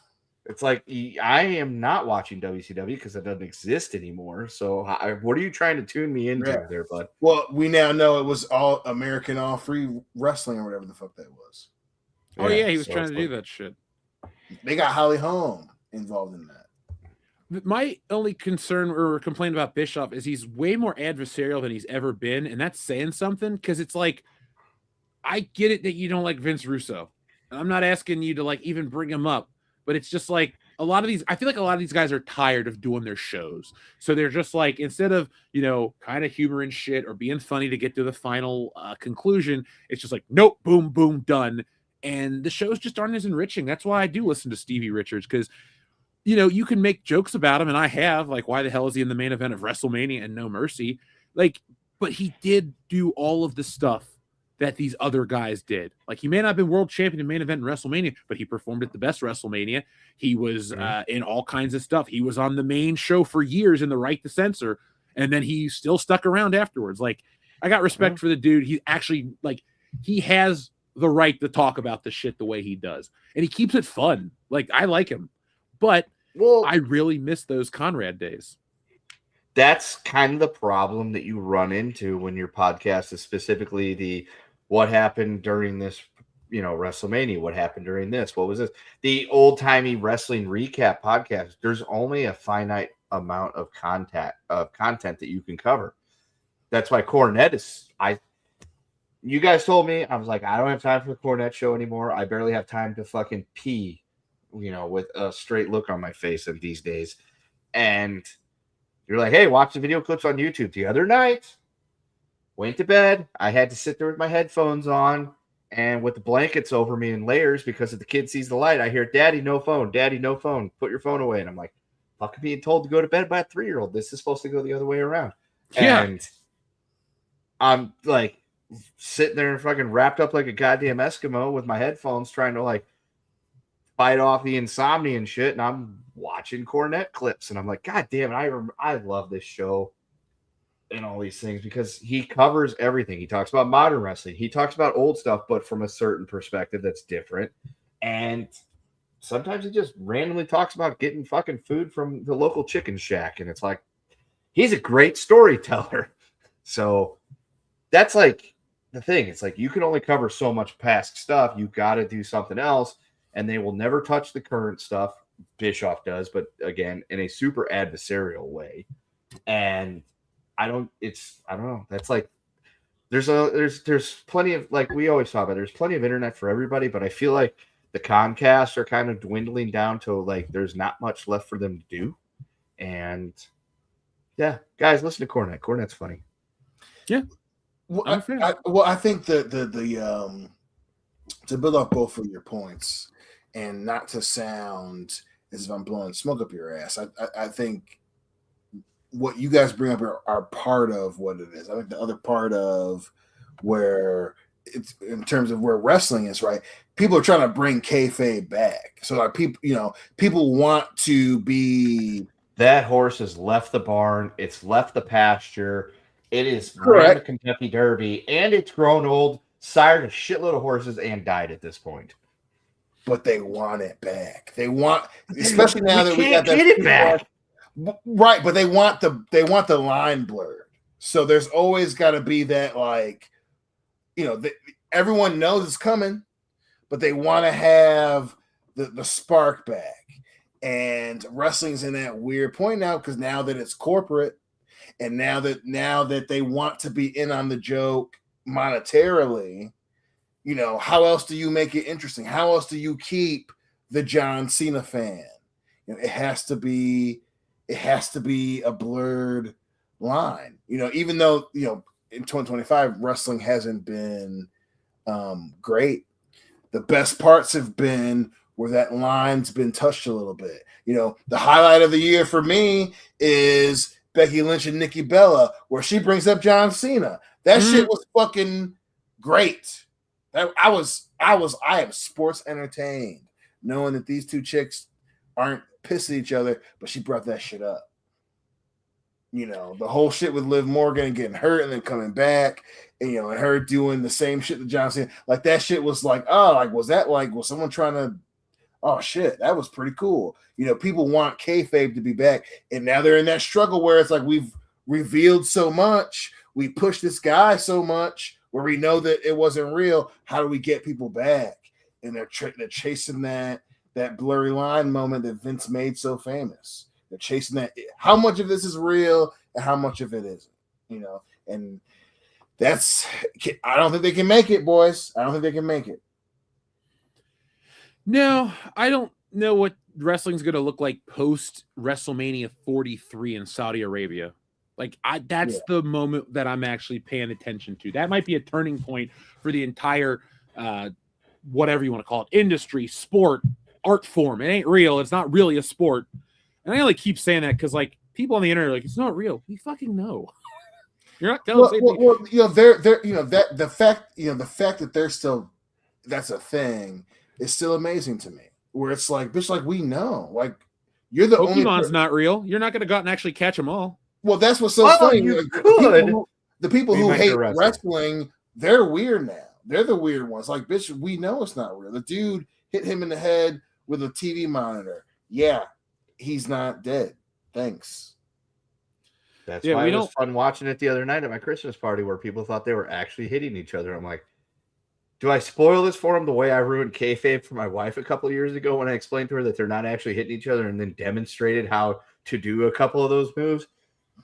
No, I probably shouldn't do that. I will let these people think that, that guy is literally choking out the other guy. And they are not actually working together to not hurt each other to make it look real. So I just left it alone. But to me, all right, so to try to bring back kayfabe or blur the reality, even still, man, it's like 20-something years ago, we knew magic. There was always a thing to magic. How do they do that trick? How do they do that shit? And then that fucking dickhead went on TV. And I'm guilty of watching every episode and thinking it was great because I wanted to know how they could do it because I couldn't figure it out. And did the behind the magician's secrets and wore a mask, luchador'd it up, and showed us how to do all the fucking tricks that they do in the magic shows. That fucking ruined everything because even 25 or so years later, we went to a circus a couple of months ago. Fantastic. People were doing some cool shit. The guys with the do fucking cage wheel things at the end. Fantastic. Marinelli Brothers Circus. If you get a chance to see it, go watch it. It's great.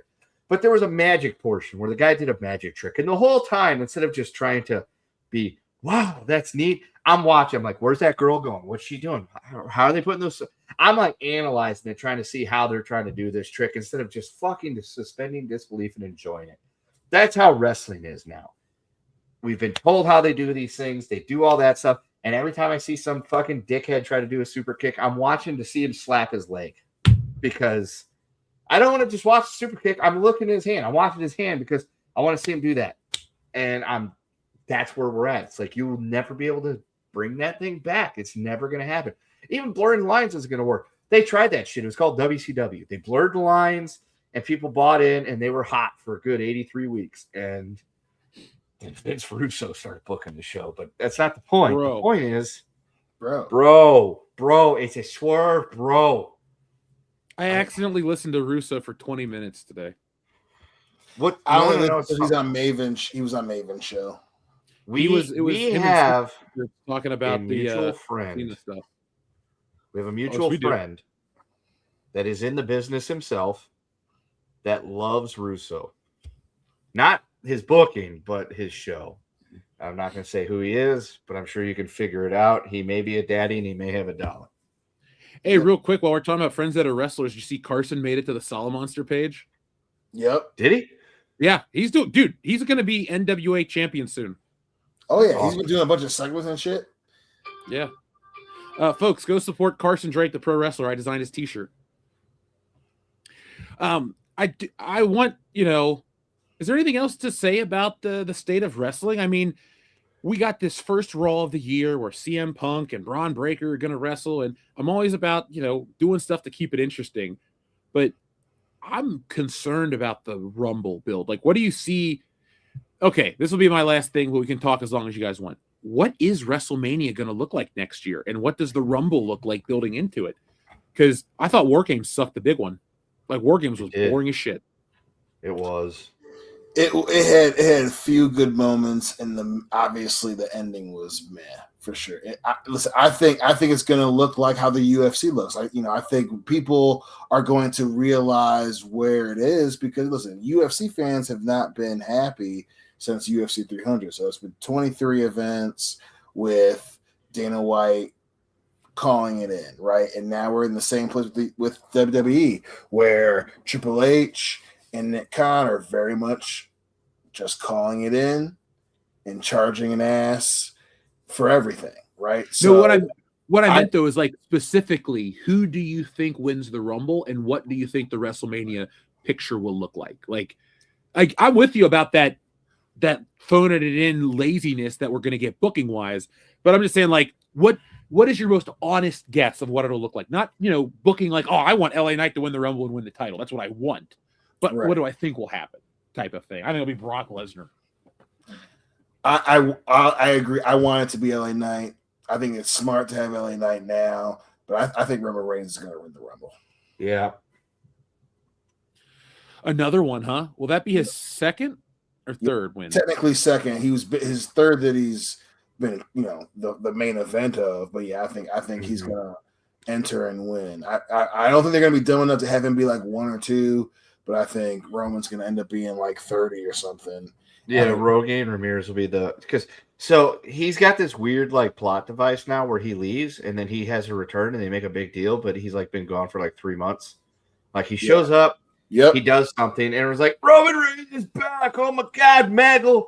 And it's like, yeah, he was gone for like 2 months. This isn't a return. Like he wasn't out for like 8 months or 9 months. He was gone. Rob for like Van 6 Dam weeks. would be a return.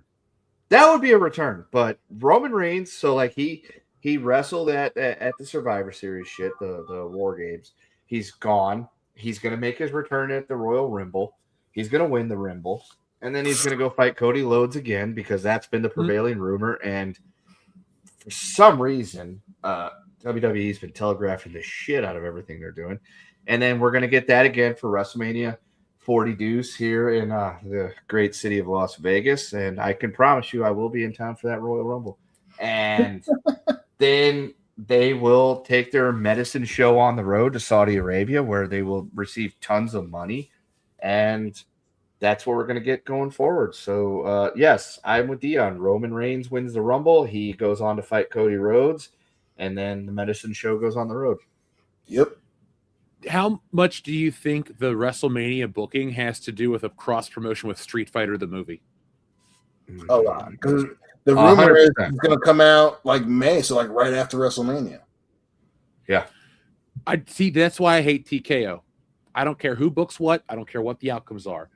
Wrestling should be its own thing, and sponsors should pay to just sponsor the show. Not, hold on, let's alter our main event of WrestleMania or start the show with a commercial because a sponsor. Like, I get it. It's business. But here's the part. What did you say? Oh, he cut out. What I'm saying, though, is wrestling fans, why do you argue for what makes the WWE money? You don't get paid. You're not stockholders. You're not shareholders. You're not invested in the company. You're like me. You're a viewer. And if it's not entertaining, that's all that should matter to you. Now, Kendo, you roboted out. What were you saying? I said, are you thirsty, Jeff? I'm thirsty. Where's my prime energy? I'm hungry. I could go for a cold cut combo. I only eat 2 a day. So no, I'm not drinking prime. I'm drinking alcohol. It's different. I refuse to drink prime. I won't touch it either. It was great. I had an argument with kids the other day about how Lunchly is just Lunchables, but with the word electrolyte instead of salt or sodium. Look, I mean, there was always food for kids and stuff, but like, hey, you know. But Jeff, do you like your cheese drippy? Do you mean like actual cheese, or like is this euphemism for something weird? It's fucking Logan Paul shit. It doesn't matter. Oh. See, I don't trust anything that doesn't make sense anymore. I'm like, oh, this is some dumb shit you heard on the internet. Okay, hold on. Let me pull out something from our era. And then I realized the Rickroll is so innocent. Garbage Day is so dumb. I know. Our internet was so much better. It was cheesy and fun. Theirs is just stupid and trying to sell them things. 6-7. I didn't even mind those damn cat videos. You know, I walked into a 6-7 today, and I deserved every bit of it. We were talking about Papa John's, actually. Yeah. Oh, really? Yes. The kids asked me about pizza, and I said, look, if I buy pizza, I spend like $30 on a pizza because I want a good pizza, specifically from places like Napoli's or Brooklyn's Best or Pizza Baby, places around me. And one of the kids like, do you like Domino's? I'm like, is that all I have to choose from? And then one kid's like, Papa John's. I'm like, dude, Papa John's. If I eat that, it feels like 2 hours later, I feel like I shot in the stomach with a cannon. The kid's like, oh my God, because I'm like, all right, I pulled the curtain back too much. They're like, but Papa John, I'm like, look, 5 years ago, 6, 7 years ago, they're like 6, 7. I was like, fuck, I walked into that one. Never mind. You win this round, Utes. Yeah, you shouldn't have told that story on air. Like 9 people just unsubscribed. God damn it. Well, I'm sure we'll get 6, 7 people back. I'm sure we will. So, guys, like I said, this is our last show for the year. Our last year, God, that'd be horrific. As this is our last show for the year, is there anything you want to say? What was the best movie you've seen this year? Before we read our super chats and hang out the audience. Ooh, shit. Because I'm still going companion, man. Like, that movie was really enjoyable. The twist caught me off guard. I had a lot of fun watching it. And if I'm thinking about a movie, 6 to 8 months later, I almost said something stupid, 6 to 8 months later, maybe longer, that's the sign of a good film. If I forget that I saw it, it's not good. But I can sit and quote shit from the Naked Gun, and I can tell you how much I enjoyed Companion and Novocaine and a couple other movies throughout the year. What really caught your guys' eye? It could be on streaming too, just as long as the new release this year. I'm gonna say Friendship, the Paul Rudd and Tim Robbins movie. Like that shit was hilarious.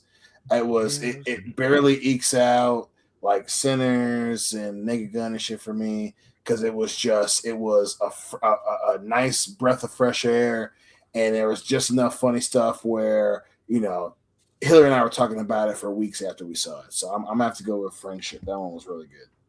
Friendship again. Kendo?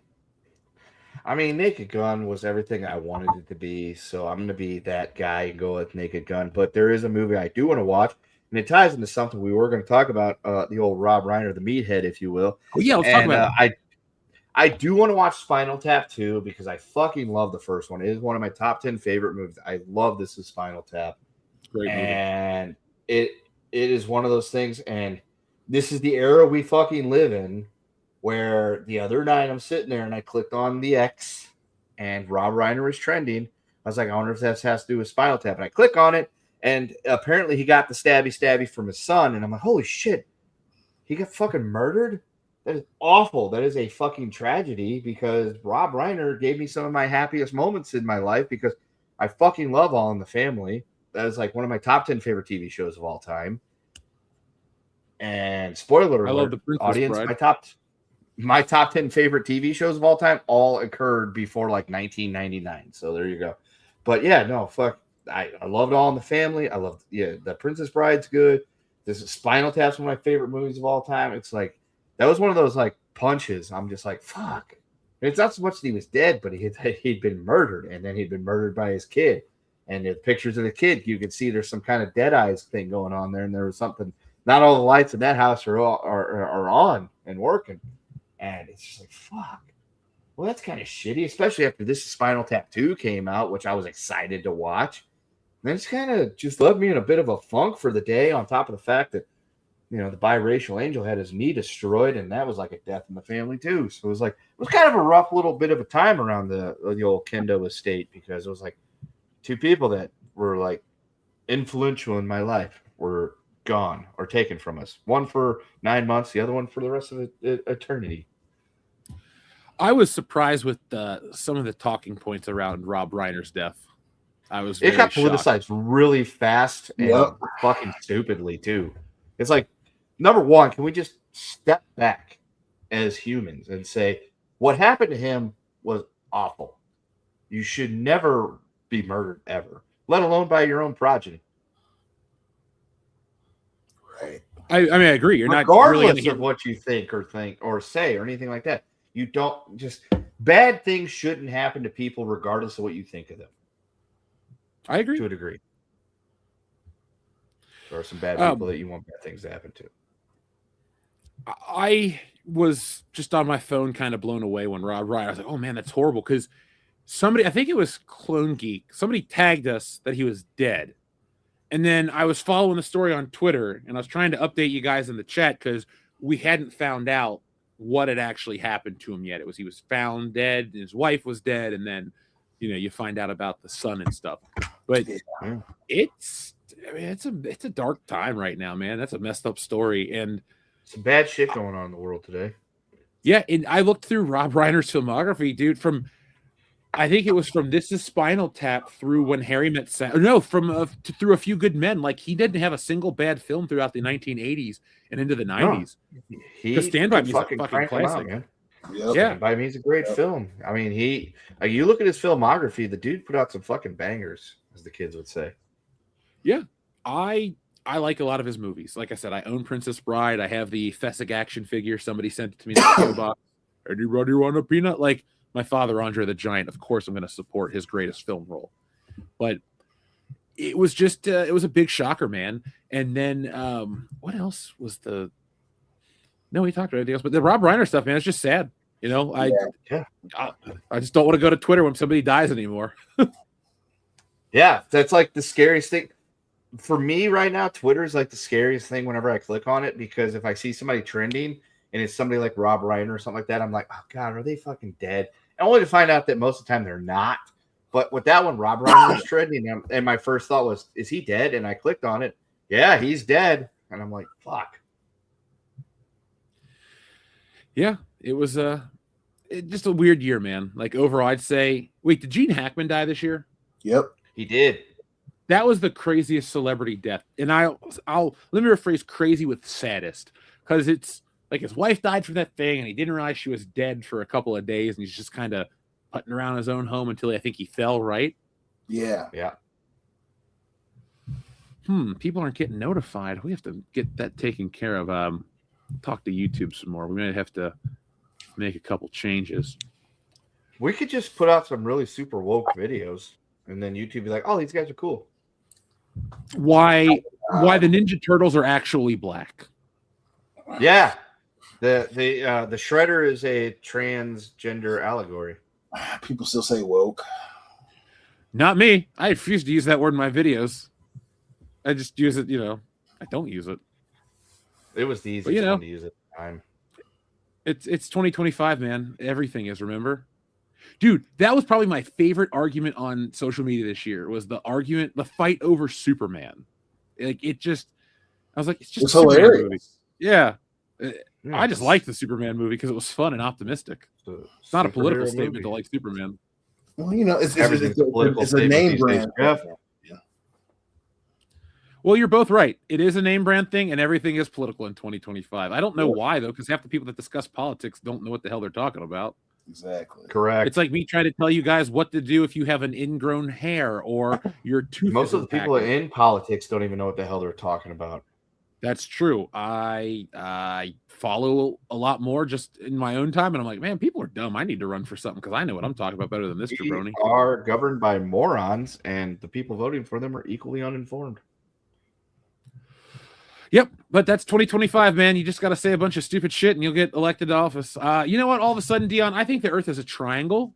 Our alien overlords actually come Let's from sell some Atlantis. fucking t-shirts and make some money. I, for one, welcome our new alien overlords, and I should be in charge of this district of Nevada. Hey, I love electronics. You know, AI Skynet, let me know what you want me to do. You know, I'll be a figurehead. I'm cool. Let's go. Oh, Kendo froze. Is making a good point. Why is the internet not like Kendo? I just think whatever it is with his thing in the StreamYards, man, I just don't like him. Well, we need to in 2026. There, you're back. There you are. I don't understand what it is because literally the modem is right there, and you don't know what that means because I'm pointing and you've never been in this house. But on the other side of this wall is a garage. On the other side of that wall is the kitchen, and the modem is right there. So it could either go through those two walls, or it could go through the kitchen living room area right here. Essentially, the worst internet in the house is in an area that's semi-close to the modem as opposed to like upstairs. But I don't know why this happens. I think it's the aliens because of the fucking Earth being a triangle or whatever the hell Dion was screaming about Michigan that I'm voting for anyway. It doesn't matter. What matters is the world is flat. Yes, and shaped like a triangle and made of pie. And that is why I love that man in America. The real MVP. You know what? I vote for Kendo for everything. Kendo is now king of Canada. Listen, I'd much rather vote for Kendo than anybody else right now. That's for damn sure. That's because you know you got my ear. That's true, baby. You know, I'm also biased. Dion's like, hey, put executive order in and I get free beer. Sure, whatever. I don't give a shit. Well, listen, he is my coos bro, so you know, obviously I'm biased. You know what I'm saying? Hey, I bet on this. I bet on this team. Can you put in an executive order? The referees will cheat for him. Yeah, whatever. Sure, you got it, Dion. Hold on, Kendo. I want you to use your political sway to get me 501(c)(3) certified so I can become a tax-exempt institution, and then I want to start a non-religious church where I can... That's fine. The church you picked, you got it. Thank you. That's all I want, man. Just going to be making bank. I'll take care of my community. Am I going to completely be bought off and paid for, for my friends who are my cronies? Of course I will. Why else do you get into politics if you can't just help your friends? Can we get $1 million a year jobs? I'll quit what I'm doing for that. Let's go. Yeah, great. You know what? I hire you to run Kendo Corp. I don't know what the fuck it is right now, but we'll steal taxpayer money to pay for you. Hey, as long as I'm getting a check, I'll show up every morning at 9 a.m. I'll do whatever you need me to do, minus hurting myself. And I'm also a 9 a.m. guy. Yeah. And I'll check out. What I've learned from the whole U.S. aid fiasco earlier this year, you could get money for anything. The government just writes you a check. I've been physically abused in the ear. Cut me a check for $30,000, please. Got it. That was the dumbest movie of the year. Happy Gilmore 2. That was terrible. That was the worst. That was pretty bad. It's not as bad as people say, but it was bad. Anyway, 30,000 is not enough, Jeff. I'll cut you a check for 85. Yes. Physically abused in the ear. Jeff identifies as a church. Hook me up. Yep. I went to Catholic school for 12 years, so I feel like I know. He is now known as Jeffus. Jeffus rises. All hail him. We will have a feast in his honor the day he was born in a manger in October. Feel in charge?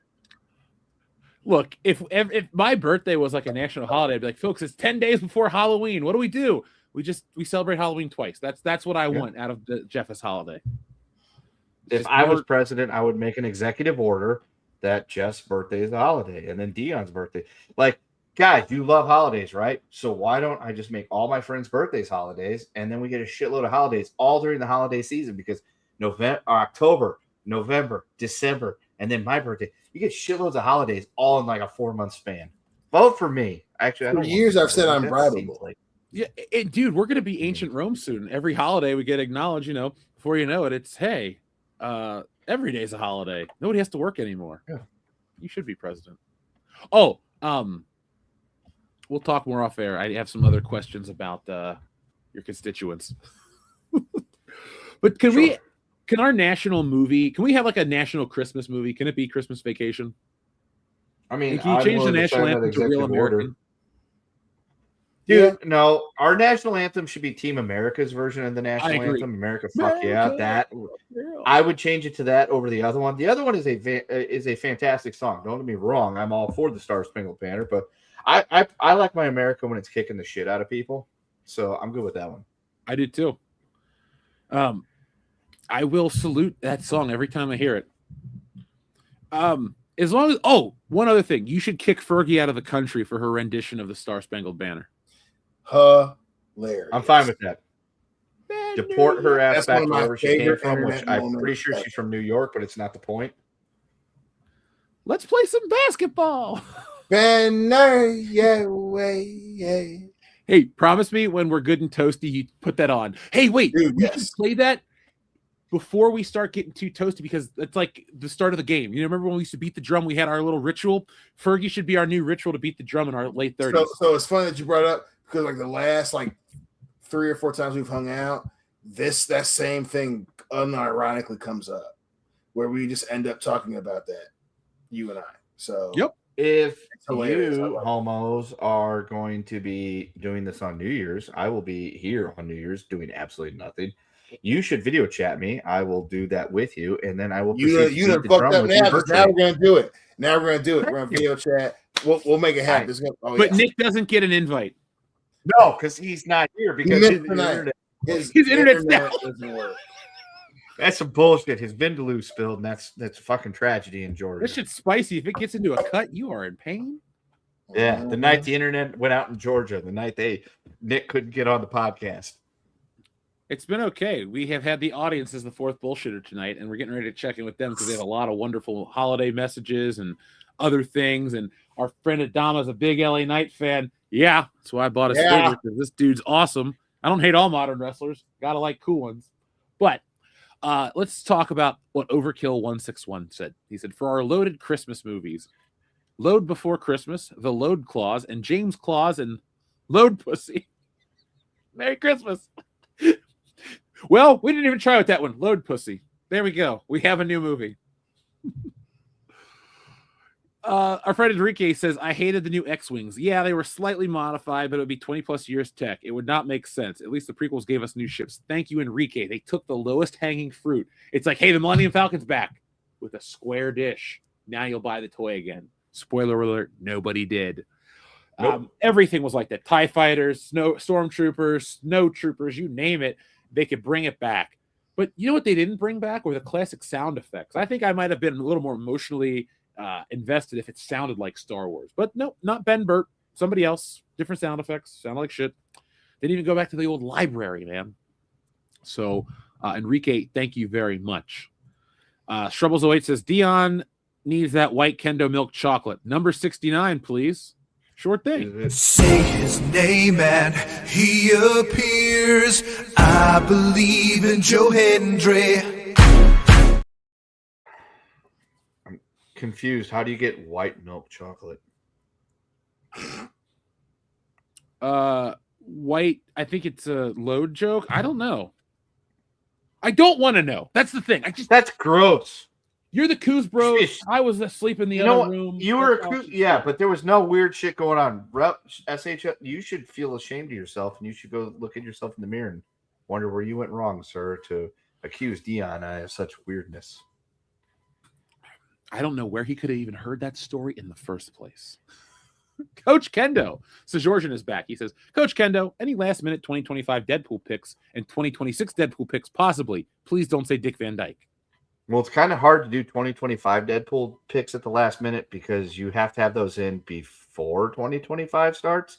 And as for last minute 2026 Deadpool possibility picks, considering there's two people right over there that I do this shit with, I would not want to tip my hand and give you any possible hot sheet information. However, if you would like to message me on the messenger thing or on Twitters or whatever, just slide in my DMs like you're Sharon Moore and I'm an OnlyFans model, and we will have those conversations. And I will.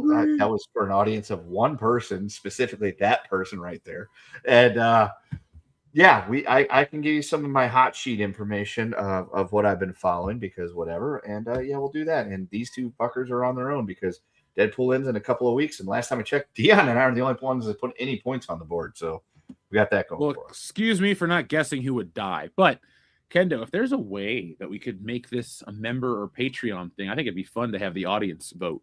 So let's talk off air. I am all for that. Then let's honestly make that happen. We got about 2 weeks till the year starts. I think we can make it happen easily. Folks, Lord of Opossums gifted 40 memberships, or yeah, I think 40 memberships. Yeah, on the live stream last week. Yeah, dude. I was sitting there.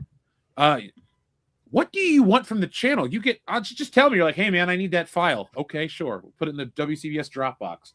You want the old Force Awakens review? Got it. I literally need 85 cents. Well, I got a dime right here. Let me go get you the rest of the change that you need, and I'll hook you up. Good. Thank you, Sejorjan. I'm going to guess next year, Nancy Sinatra, is she still alive?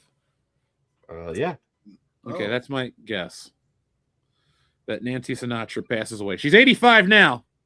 Damn. So I just picked a random celebrity. I don't wish anything bad on her.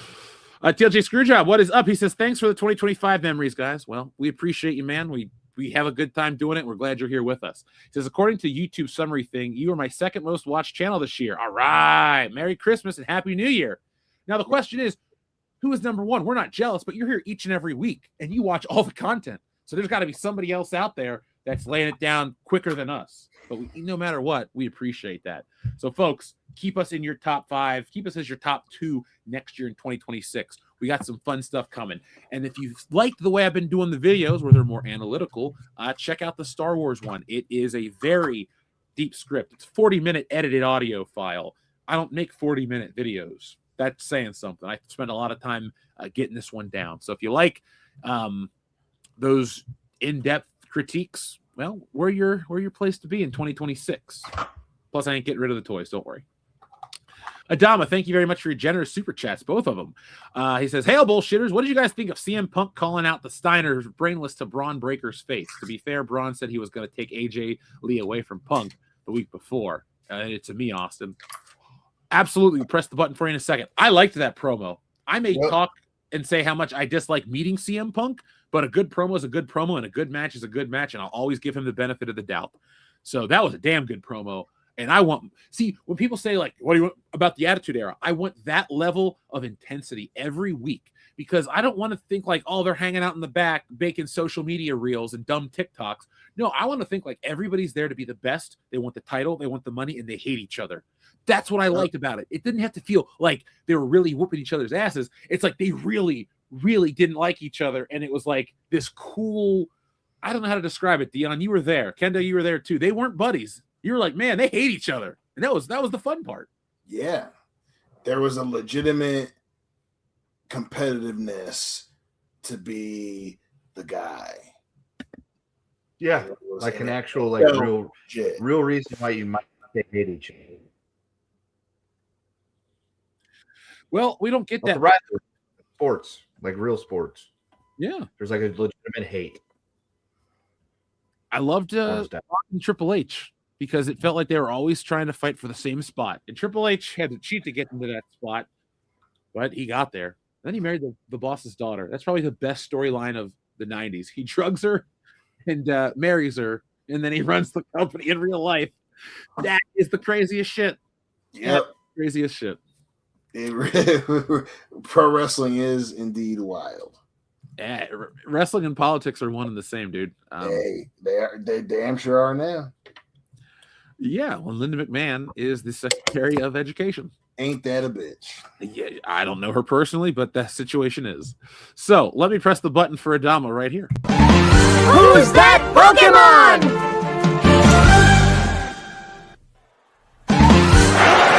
It's me, Austin! Oh, son of a bitch! I love it so much. So good. Adama, thank you very much again. He says, LA night aside, we all have different tastes in wrestling, but it's great to talk about it with you, gentlemen. It doesn't matter, please. I'll get you the button right now. Yeah, that's the thing. I love differing opinions. I don't really want anyone to go, you're right. I agree with that 100% in wrestling. Like, it's not fun. Like, Dustin, we would argue, he's like, oh, Hollywood Rock's the best Rock. I'm like, nah, man, People's Champ Rock or Corporate Rock is a better heel version of the character. Like, just fun stuff like that. Right. Yeah, like, Dion and I are never going to debate which John Cena shirt's the best color because they all suck. But we might argue what's better, Basic Thugonomics or The Time Is Now. He'll take Basic Thugonomics. I will take The Time Is Now because I bought that CD when it was new. I'm embarrassed. I had the John Cena visor and that stupid pendant that spun. I bought that shit. I had his action figure. Like, I didn't hate Cena at first. But, man, something changed. But, Adama, thank you for everything. There are a couple it doesn't matter. Let's give them all to you. It doesn't matter. It doesn't matter what you think. Sorry, Dion. I didn't mean to cut you off. What were you saying? I was saying that was one of the best. Yeah, when that little kid, when he points to his arm and goes, you'll never have this. I just died. That was great. Yeah, WrestleMania 28 was built well. Here's another it doesn't matter for you, Adama. I don't have friends. I got fans. It doesn't matter. Oh no. No, John Cena, are you crying? I forgot that part was in it. Hey, here's another wrestling button for Kendo. Did you see that guy accidentally hit that moose with his car? No. Holy shit. Jamie, pull that video up. It's Mr. Flatnut to you.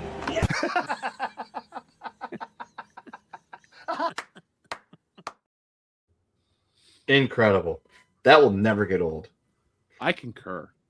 Especially the lead up to that where Jeff Jarrett tries to make a joke by calling him tomato juice. It's like, come on. That's the best you could come up with, Double J. Calling him tomato. You couldn't come up with anything else.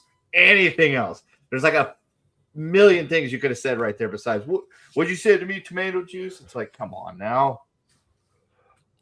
Jeff Jarrett's career-defining moment is like midget. There's so many different things. Look, Jeff Jarrett's like women-hating angle thing where he was going around guitar shotting the hell out of like Mae Young and all that stuff. I will never shit on that for some reason. That was really entertaining. Oh, it is funny. I'm not denying that. I'm just saying, but like, what else did he do that's of note in his career historically? He was in that match, the 3-tier cage terror thing, where he helped David Arquette helped him win the title. That's about it.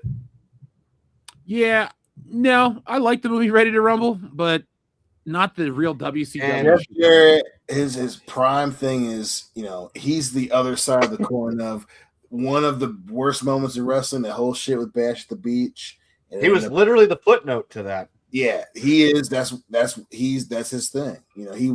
He did some shit. He was just above average, and then he was the topping to a shit cake. And he's turned it into a little something. Good for you, Double J. His daddy is why he His was daddy. Wait, this isn't about Big Show. Is Jerry Jarrett alive? I don't know, but rest in peace. No, he's dead. Okay, cool. TLJ Screwjob, thank you very much for both of these. He says, next time we do a bracket battle for more chat input, Dion should get 3/5 of a vote. Jeff get half of 2/5 of a vote. But seriously, how about 70s 1? That's some really weird shit there, but okay. I like your math. Well played. That's pretty funny. Well, I got a 66 2/3 chance of maybe pressing the Steiner math button to close out the show. He also said, loads are forever on Her Majesty's Secret Load. Oh, is that how she got preggers? I mean. All right. Adama has 4 LA Knight shirts. Yeah, it's 4 more than I have, sir. I have. Yeah. I think the last wrestling shirt I bought was that DX one we got, Dion. Remember when we got matching DX shirts for WrestleMania? Ooh, hell yeah, dude. That's it. A great time. Oh, I stand corrected. I bought some weird retro rock shirt that. You remember in the 90s when they had those like Shawn Michaels and Undertaker shirts that were like printed all over? It was just like a big face.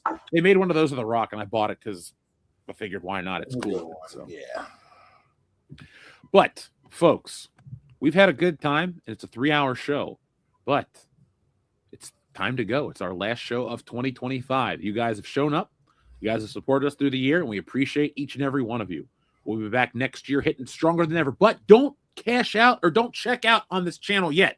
There will be videos. You will have some surprises during the Christmas holiday season. So pretty much if you follow the channel, it'll be business as usual minus the live shows. So on Tuesday, I'm getting ready for Christmas. Sorry, folks. Family first. Gonna take care of mom and take care of some other stuff. All right, we got another message. Here we go. Ooh, wrestling related. All right. Stephanie Vaquer, Jace22786 says, first off, thanks for being a member, man. What are y'all thoughts on how they're doing Stephanie Vaquer? She's the women's champion. She has no storyline, no promo. She's not even in the Vegas promo. The Nikki Bella feud is dragging her down. Agreed with that last statement. Dion, any opinion before I chime in?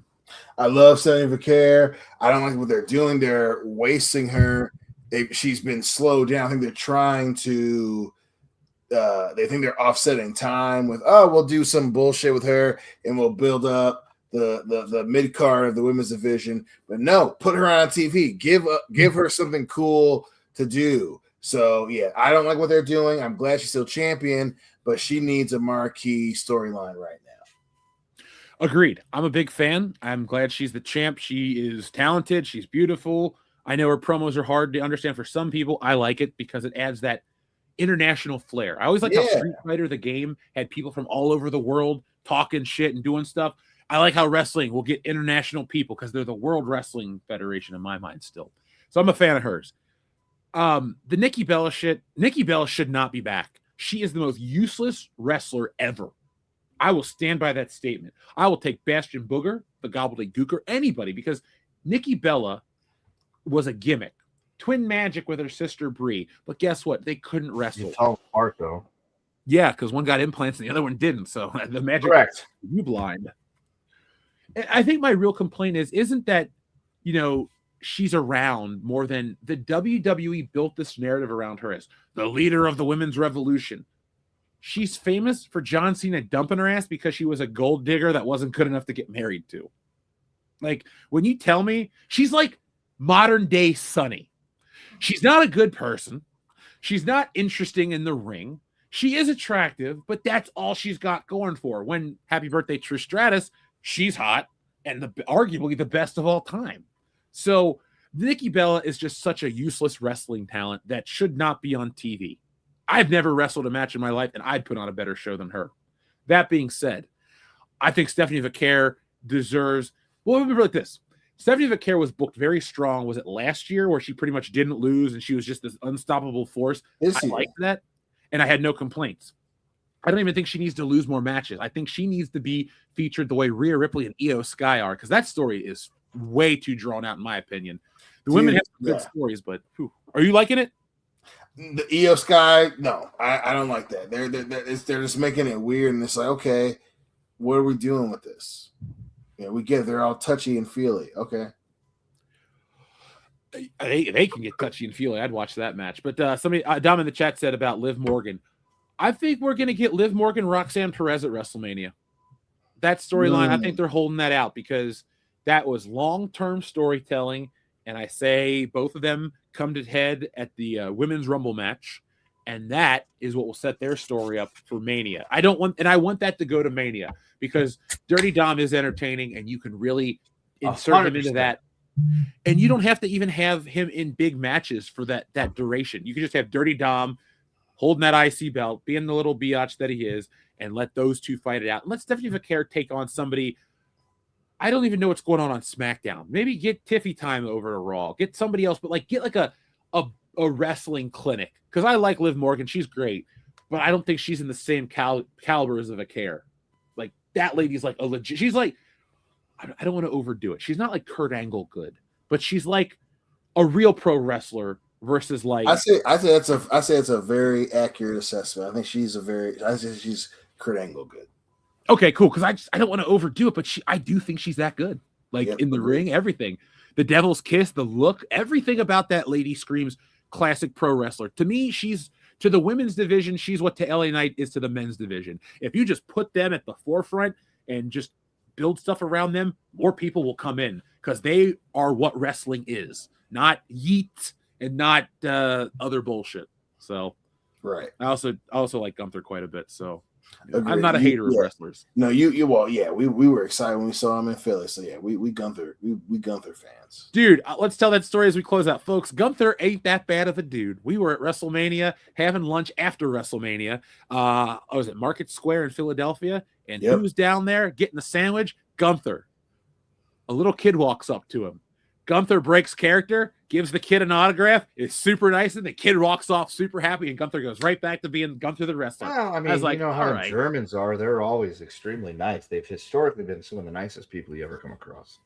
Historically speaking, you are correct, sir. 100%. My whole family. I challenge somebody to tell me something bad a German has ever done. You can't. What happened to the Munich Olympics? No. Anyway, he was an Austrian, which shit, that's where my family's. Never mind. That's not. Hey, don't out yourself, buddy. Watch him. I'm not gay. That is fair. You have a child, so. Well, I mean, Liberace. Never mind. We're not. Nope. We're not. Nope. We're not going to. Hey, Matt Damon played Liberace once. Matt Damon. You know what I'm saying? Matt Damon. But Jace22786, thank you very much for your message. I love talking about Stephanie Vaquer. Anytime you guys want to send in messages about Stephanie Vaquer, we will definitely answer them. We'll answer them all, actually. Shrubbles08 says, Mr. Cleo, who will make it to the Super Bowl? Oh, shit. Well, coming now. Bomba Glider season's up in smoke. The Lions and had the Black Hearts. The golden to the biracial angel Bomba Glider. He's a Libra, ain't he, darling? He down for the count. But now we see the clouds are starting to part. Bomba Glider. The cows, we asked the cows why the cows don't lie. In the cows, we see the golden rams. And on the other side, we see the table busting, the table on fire, and the cows, Bomba Cloud, the cows say the Bills. But mercy. These have been the wise words of Mr. Cleo. Kendo, any opinion on the Super Bowl?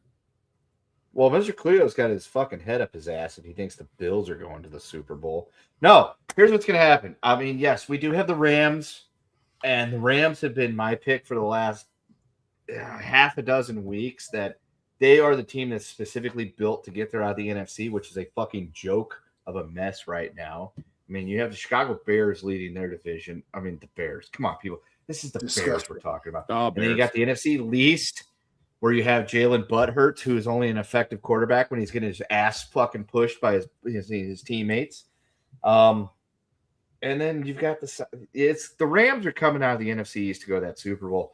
And the AFC, my doomsday scenario is if the Denver Broncos make it to that Super Bowl, because there's absolutely no way that Sean Payton and or Bo Nix, leader of men, should be in the Super Bowl, but somehow they're going to try to get there. There's absolutely nobody from the NFC South that should be in the Super Bowl. Ladyboy Lawrence and whatever the fuck the Houston Texans think they are shouldn't be in there. The AFC North is full of just a bunch of chuckle fucks at this point. I'm not sure what that division is all about, and it's kind of hard to figure out that. But the New England Patriots, who have renaissanced themselves into a possible new competitor out of nowhere, they seem to be the poster child of how to get shit done with old Forrest Whitaker, Mike Vrabel over there. And the Bills can't do it. Dude, I want and this is me not necessarily being jealous, because the Bills beat the Chiefs every year in their version of the Super Bowl in the regular season. And then we proceed to, humble their asses in the playoffs. But I feel like Bills Mafia is built specifically to suffer. They have to suffer. And this is the year where Josh Allen has had his boogeyman removed literally from any field of competition to strike him down. And this is the year that if he can't get to the Super Bowl, he's got no more fucking excuses. There's literally no excuses ever again for the Bills, because it's like Mahomes and the Chiefs weren't even in the fucking playoffs this year. How did you not do it? So I cannot see them. They can't. They just cannot fucking get to that Super Bowl, because I need that narrative to continue, because I'm running out of narratives that I've bound my life to that are still a thing. So my pick is New England and the Rams getting to the Super Bowl and the Rams winning that shit. And nobody in LA will care because nobody's a Rams fan there. Unless they're a celebrity and they were paid to be there. A corporation won a Super Bowl again. Yeah. Ripped off the Bengals. But it will make a bunch of people in St. Louis really upset, and that will make me happy. Don't you just love when your happiness comes from others' pain? Yeah, that's why when the Bengals lost the Super Bowl to the Rams, I felt bad for you guys, but I was also extremely happy because I know a ton of people back home that were completely fucking miserable. And I'm like, you deserve it for 20 years of bullshit you slung my direction. Well, I remember being so disappointed because I lived in California, but when I landed back there after the Super Bowl, I was just like, man, all these damn LA fans, I never care about sports, but I did. And you ran into none of them probably at all because the Rams don't really have fans. Nope. People were wearing those T-shirts though, Super Bowl champs. They were rubbing it in people's faces. Yeah, for like what, 2 days? That's true. Then they went back to, I don't remember what people in LA did. They got high all the time and listened to bad music. Say what? Be homeless. The homeless were getting high too, man. You'd see a dude under an overpass smoking a joint. He's just like living his life, and you're just like, all right, buddy. Well, whatever. I've been to Los Angeles, and I don't really have anything negative to say about it other than the traffic. No, that's a positive. I was gonna say the traffic wasn't that bad. I drove all. You guys got a fucking live commentary of me traveling all over Los Angeles in one day. I don't know how I did it, and I don't know how I stayed commentary sane. of me living out there for 3 years. Yeah, I actually kind of want to go back. Well, that's the end of the show. Let's go to In-N-Out Burger. Actually, I am returning to LA in 2027. I think I'm gonna commit. We should all go to the Star Wars Celebration 50th because I will go with you. Because I actually was going to talk to Nick about going out to LA specifically for me to do a Three Stooges thing. And I was going to film it for the channel. Do it. Three Stooges are awesome, dude. Comedy legends. We got the utmost respect for the Stooges. Folks in the chat, tell us your favorite Stooge. Mine's Mo. Yeah, Curly's great too. Just not Larry.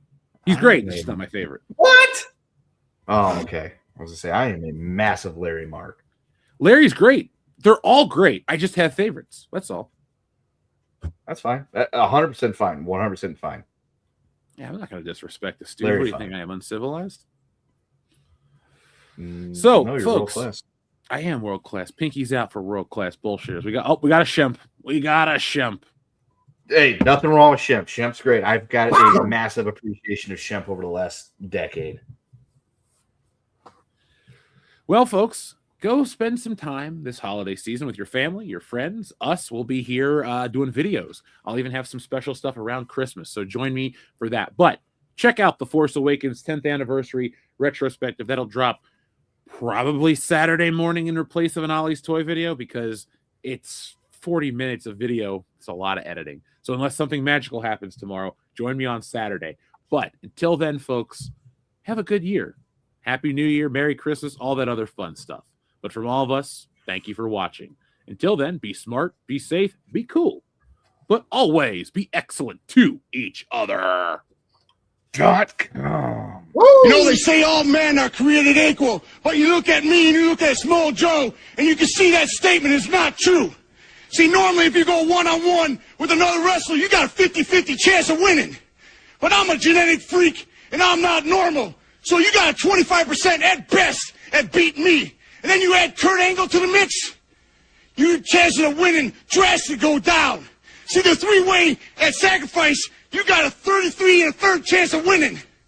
But I got a 66 2/3 chance of winning because Kurt Angle knows he can't beat me, and he's not even going to try. So, Samoa Joe, you take your 33 1/3 chance minus my 25% chance, and you got an 8 1/3 chance of winning at sacrifice. But then you take my 75% chance of winning, if we used to go one-on-one, and then add 66 2/3%, I got 141 2/3 chance of winning at sacrifice. See, Joe, the numbers